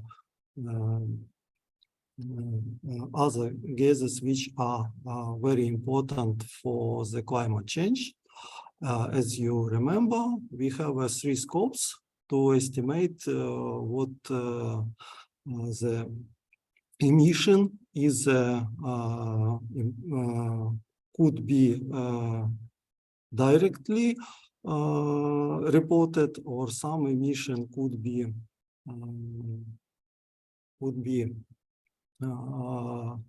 not changed or not scoped, just only need to make some reduction of this emission in the future. And most of petroleum companies have big problems with it, because of they are producing companies, and they not only consume some energy and has an emission with carbon dioxide, not only carbon dioxide, but the methane is also important, and they have an internal gas consumption.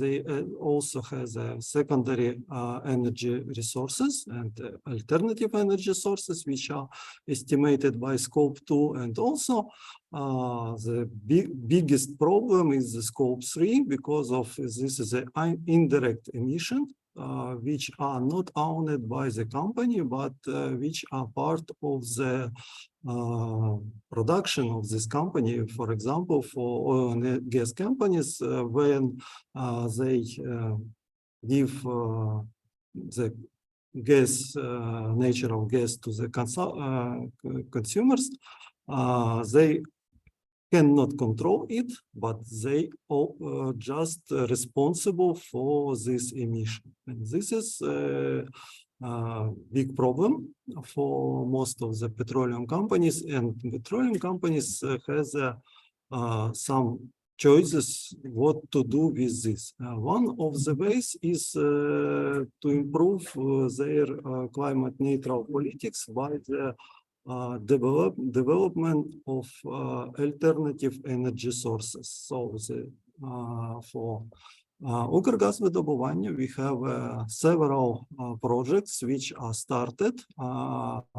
One of these is a CO2 sequestration for the carbon capture, storage, and utilization, which would be implemented on existing fields, mostly with depleted gas fields. And this research was started in tight collaboration between the Укргазвидобування and Taras Shevchenko National University this summer.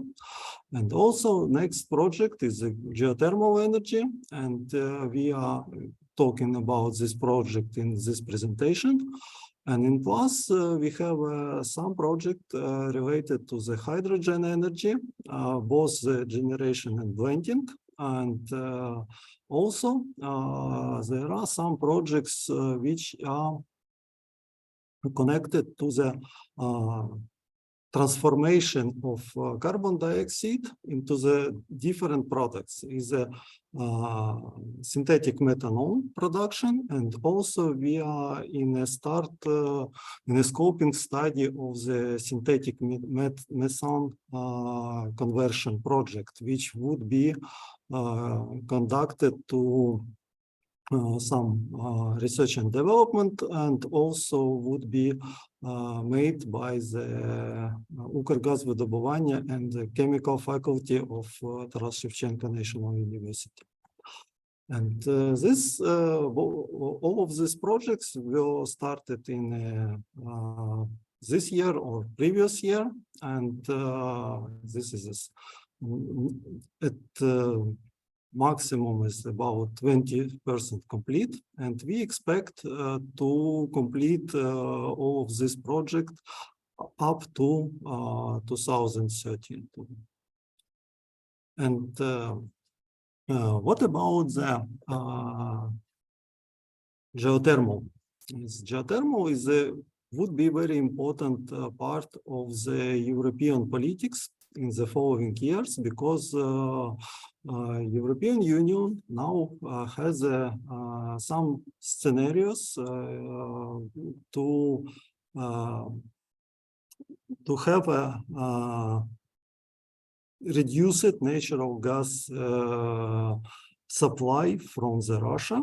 So we have about 130 BCM per year, and to make some alternative ways for this energy. The geothermal in a yellow color, as you see, is the heat pumps for buildings. So Europe hope to have reduced gas supply, but they wish to make a more important role for the geothermal and other sources to have a sufficient heating and sufficient energy supply in European country.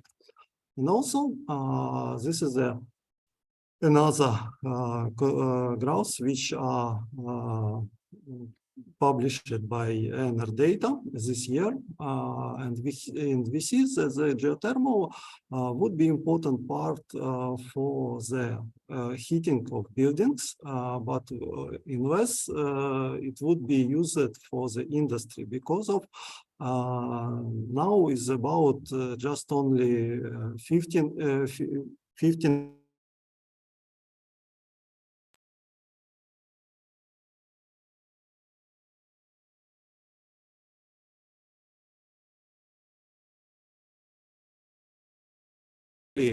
we will have some another technical projects which help us to use the geothermal as a part of the electrical supply. So what about the Solotvina project? Solotvina project would be, we expect such timeline for geothermal project in Ukraine, and we start this project this year. So the pilot project was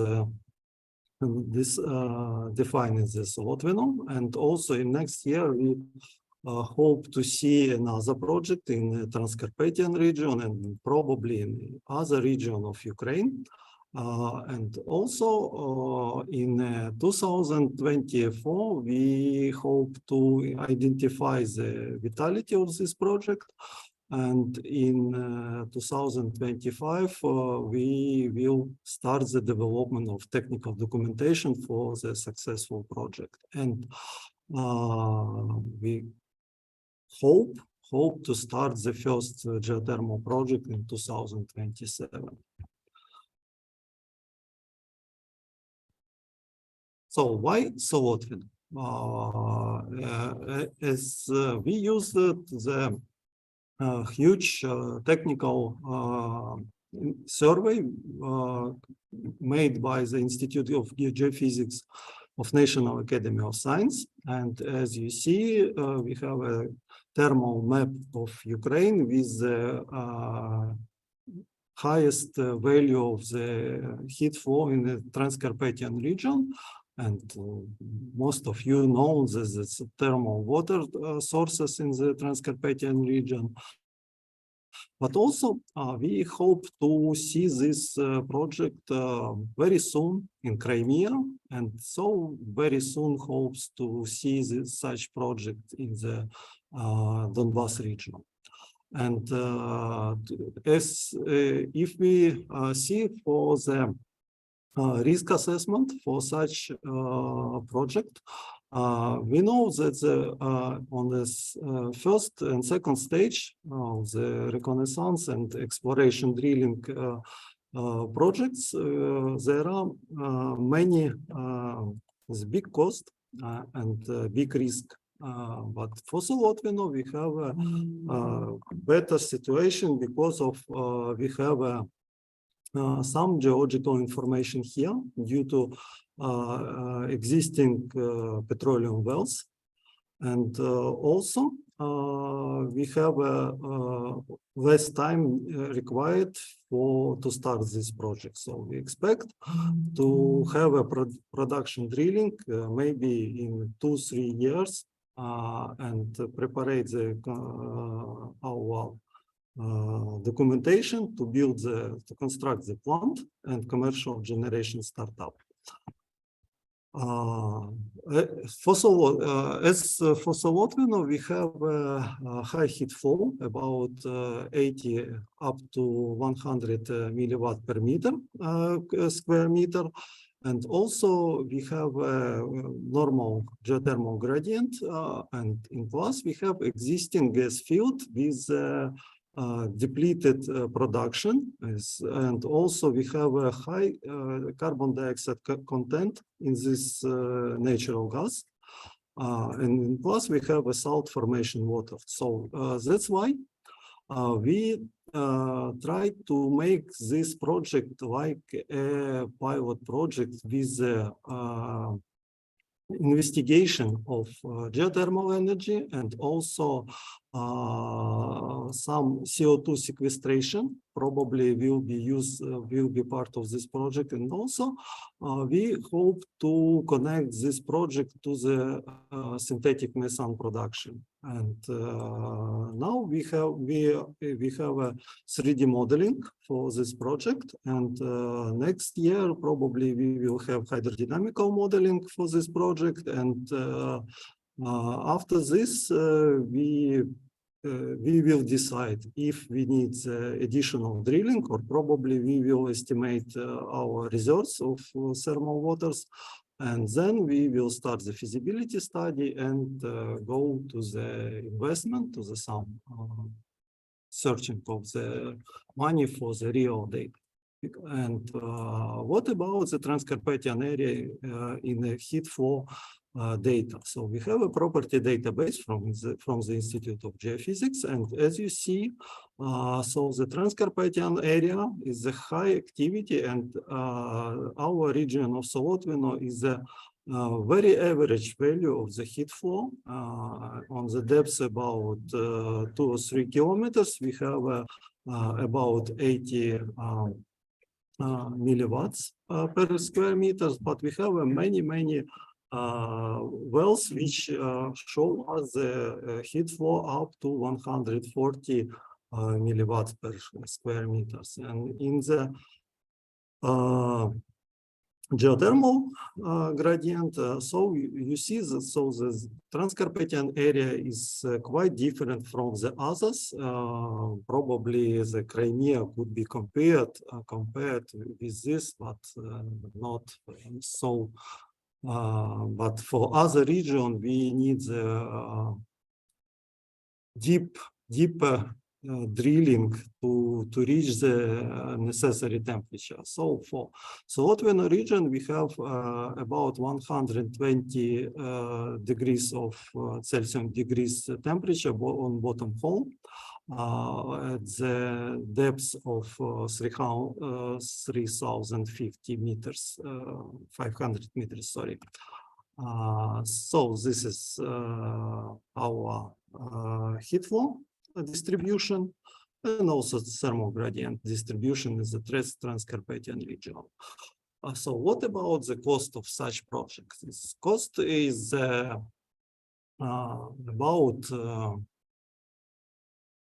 20, maybe 30, maybe 40 millions of euros, but the important part of this cost is the area preparation and drilling. So the up to half of the capex is go to the exploration drilling. So if you have a existing gas field, so you could reduce this cost because you can use the geological info from this gas field. And about the OPEX, the situation with geothermal is not so good because of OPEX is high. If we look to the Statista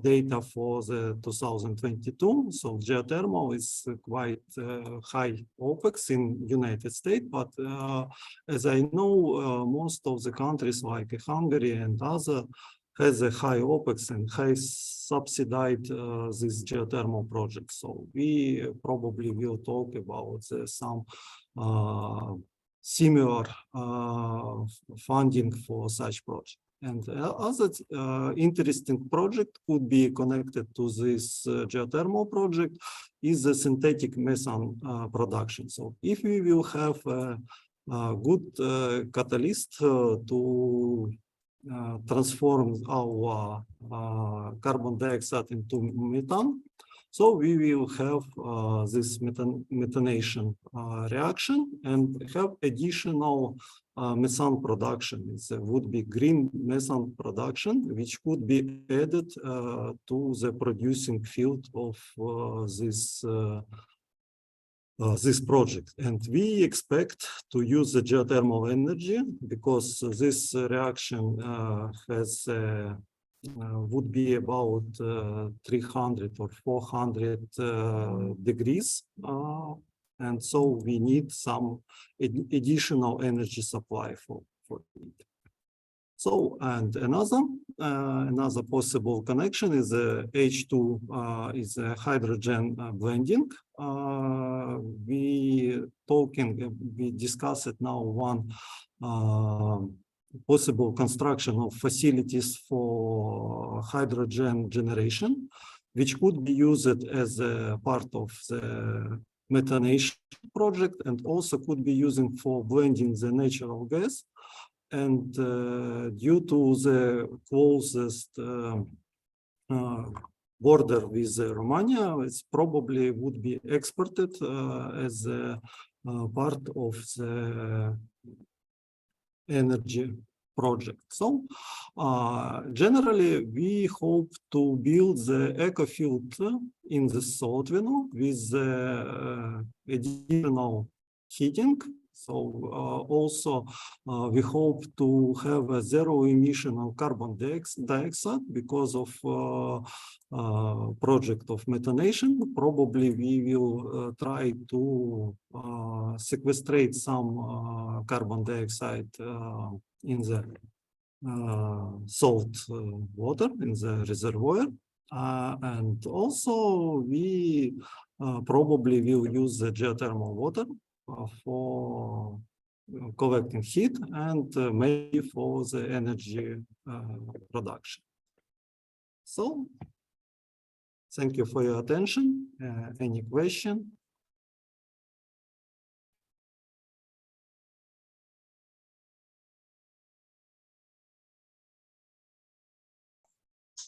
Sorry, can I ask? Yes, please. sure. Yeah. Are you ready to explain in which depths you are going to dump the CO2? In Solotvino? Yeah. So for Solotvino, we have estimated temperature up to 3,500 meters. But the real gas production in this field, we have a shallow on up to 2,000 meters. So for geothermal production, probably we will need the drilling up to 4 kilometers in Transcarpathia. But you mentioned about injection CO2 in salt. Brines. Yeah. Can you tell now, or it's only the project? In which horizon? No, right now I cannot give you the answer because of now we have on a stage of the 3D modeling, of the structural modeling for this just a moment. Let me show you. Sorry, no, I have a slide with the 3D model, but as probably we will try to estimate the Paleogene reservoirs as geothermal reservoirs, but probably is for existing reservoir in Neogene in Sarmatian stratus would be used as a part of the CO2 sequestration because of highly faulted area. So we have about 7 or 8 structural blocks on these deposits. So part of these structures could be used for the CO2 sequestration, and part of these blocks could be used for geothermal water. So it will depend to the water production. So for the rate of the water, and we will need to make modeling, hydrodynamic modeling to estimate injection rate, and other possibilities also is existing possibility. Maybe we will use a heat exchanger. So we don't use 2 wells, but just only 1 wells with a heat exchanger to have water just in 1 well. Thank you. Thank you, Ivan. I know about project UGV, decarbonization in basalt rocks. What is main idea of this project? So this is another project. It would be, it's not the part of the Solotvino because in Solotvino we haven't the basaltic rocks, but we have the basaltic rocks is also in this region, and this we have now we have the another R&D to make the sequestration of CO2 by the basaltic rocks and tuff we probably next year we will have some results to show you.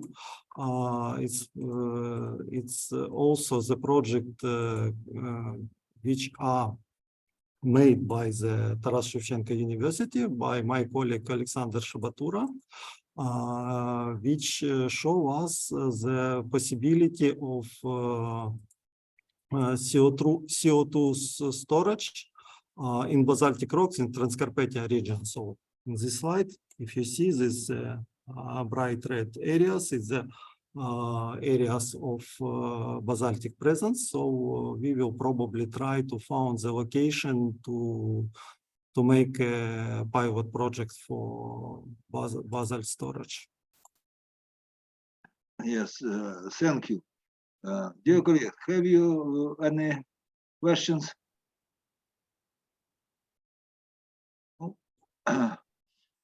Yes. Yes, Sergey Andreevich, I have one question. Your Please. report was very interesting about Solotvino, but what direction of dangers you can see within Solotvino in this modern situation? What about risk?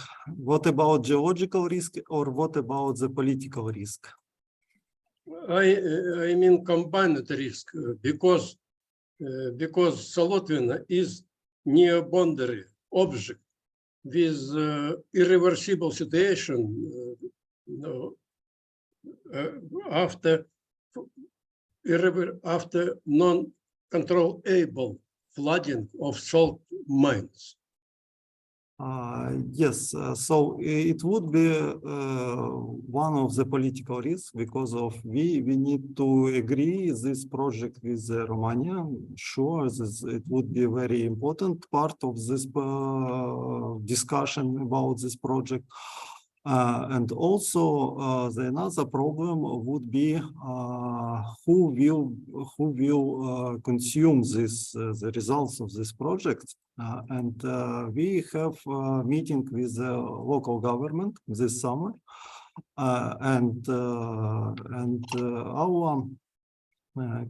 we have a decision to for construction of industrial park in the Solotvino area. And there is a decision of Ministry of Ukraine. So probably some industrial companies will make some new facilities in this region. And sure, it will be big discussion with environmental issues because of salts. Because of salt mining, I know that there are some licensing in the Transcarpathia area now for the salt mining, because of Artyom Sol is we have doubts with the salt production in Artyom Sol. So there are developing some new project will start it in this in the Transcarpathia in Solotvino region also. And also, what about the salt waters? Because of the thermal water could be in this with high salt content, and it would be very important to put this water again back to the reservoir, left it on the surface, and many problems. I know that is just only very starting stage of this project. So we will estimate the economics, and then we will go to the environmental issues of this project. You're quite right. Your report was very interesting for me, especially because I connected with Solotvino in ecological, geological relation practically 40 years.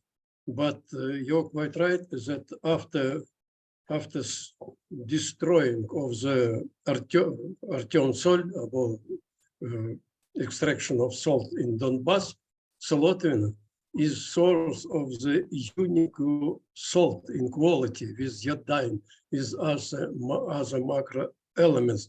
But at the same time, we have to evaluate the long-term influence of the salt mining flooding.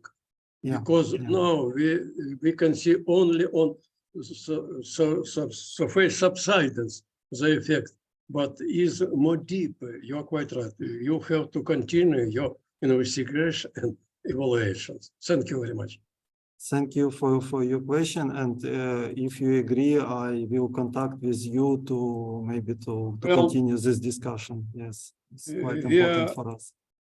We are searching the solution together with academician Shahunova practically 10 years. And we can see the directions and trend of this situation in regional plane. Thank you. Yeah. Thank you, dear colleagues. Thank you, dear Ivan. Thank you for your presentation. It is the end of our plenary session. Thank you for participants.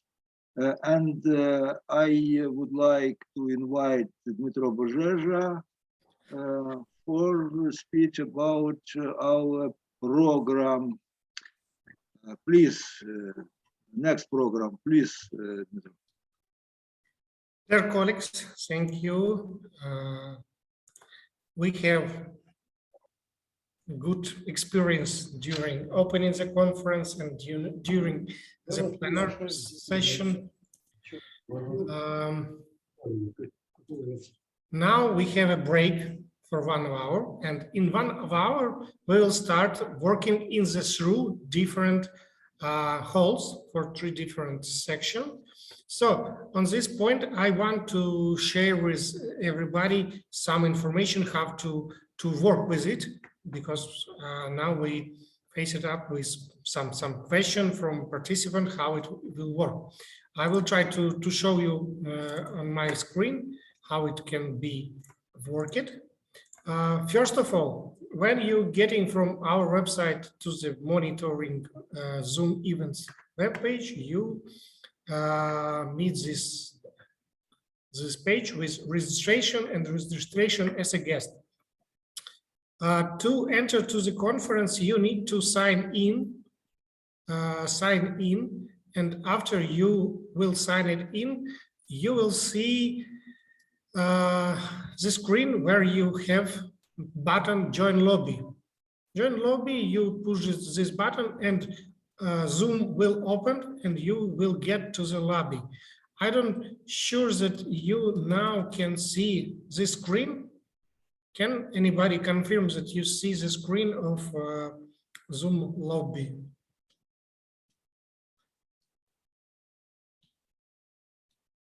Unfortunately not. Yeah, I see them. I see them. You see. Yeah. So yeah. here you will see in the progress, you will see that here will be launched 3 halls, hall 1, hall 2, hall 3. And entering the hall, you can again push the button join and join this hall.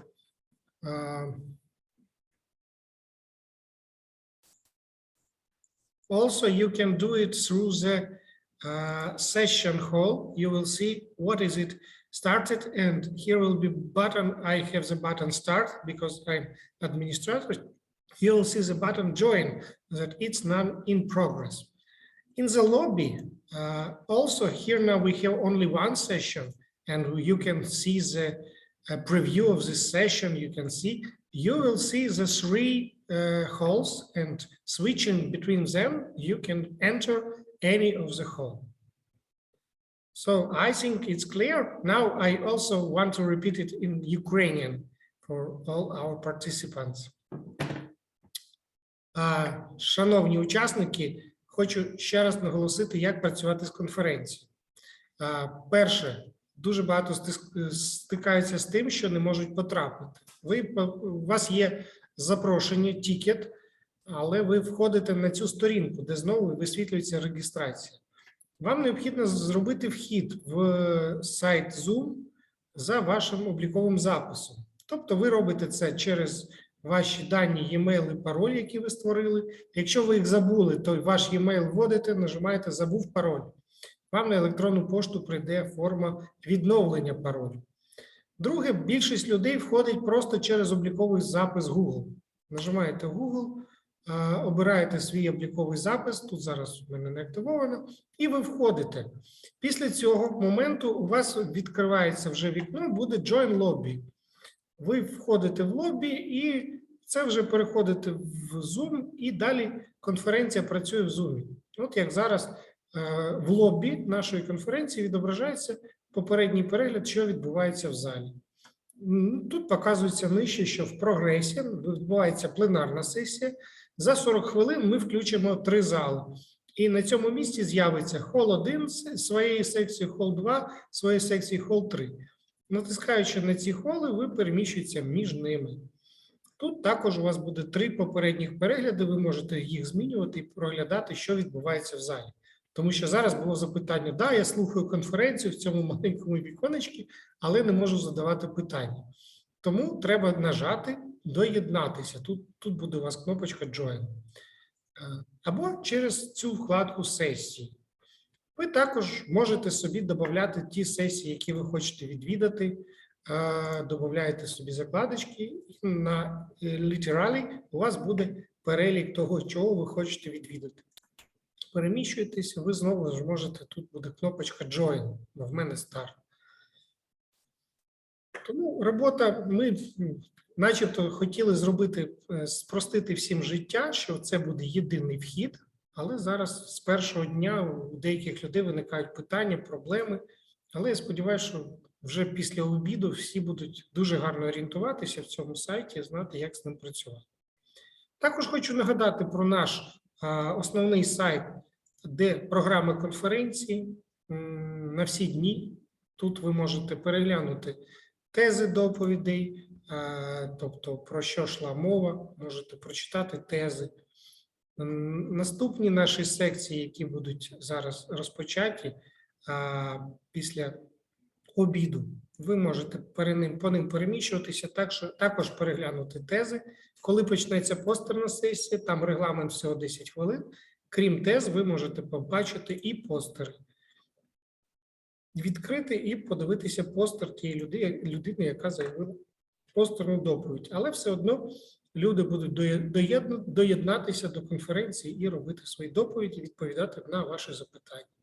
Активно задавайте запитання, ставте запитання. Потім пропоную активно писати в чат, також ви можете задавати запитання. Модератори секцій будуть їх озвучувати. За програмою у нас є всі доповідачі. В кого виникнуть проблеми з енергопостачанням, у нас є записані презентації, і ми будемо їх включати, вони з голосовим супроводом. Але в такому випадку ви не зможете поспілкуватися вживу з доповідачем, оскільки він на даний час буде відсутній в залі з причини енергопостачання. Це така коротка інформація, яку я хотів подати для всіх. У нас вже на сайті зареєструвалось понад 300 людей. Сьогодні на відкритті було понад 128 людей. Були в залі 68, і ще були ті, хто спостерігав за конференцією з цього лобі. Також це були гості. Тобто, хто реєструвався як гості, там є деякі обмеження по участю. Зараз я всім бажаю смачного, в кого обід, все, ви можете від'єднатися. Зараз цей зал буде закритий, я його завершу. Він був предназначений для відкриття і пленарної секції. І у вас за вже 30 хвилин, в 13:40 ми маємо стартувати 3 зали, тому в лобі у вас з'явиться, що хол 1, хол 2, хол 3 будуть активовані. Після цього...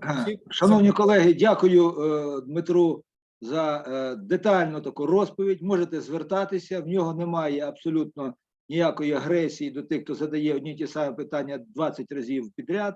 Ось він все абсолютно розказує. І ви бачите, що Україна живе, Київ живе, університет працює, Інститут геології, тому майбутнє за нами. Так. Є всім гарного перепочинку і гарної участі в секціях. Дякуємо. До зустрічі на секціях. А можна Дмитру питання? Так, будь ласка, звичайно. Хотів тут уточнити. Скажіть, так ми можемо вільно перемикатися між доповідями, будь-який час змінювати різні ці холи. Так. Головне вчасно до ніяких свого. перешкод. Без ніяких перешкод в лобі ви будете бачити всі запущені зали. Перемикаючись, натискаючи кнопку Join, ви будете переходити до іншого залу. І потім точно таким же шляхом повертатися в той зал, який вам потрібен. Дякую. Головне вчасно до свого доєднатися. Зрозуміло. Да, будь ласка, я ще хочу також звернутися до наших презентерів, тобто ті, у кого будуть презентації. Мінімум за 20 хвилин до своєї доповіді бути в своєму залі, а краще за 30 хвилин. Ну і взагалі, оскільки у нас секції, вони завдані таким чином, що там коло ваших інтересів, да? Тобто ви подали на таку секцію, то всі доповіді мають стосуватися галузі ваших інтересів. Тому прохання бути на своїй секції, для того, щоб ведучі секції та ми, адміністратори, нас буде декілька людей, бачили, що людина присутня.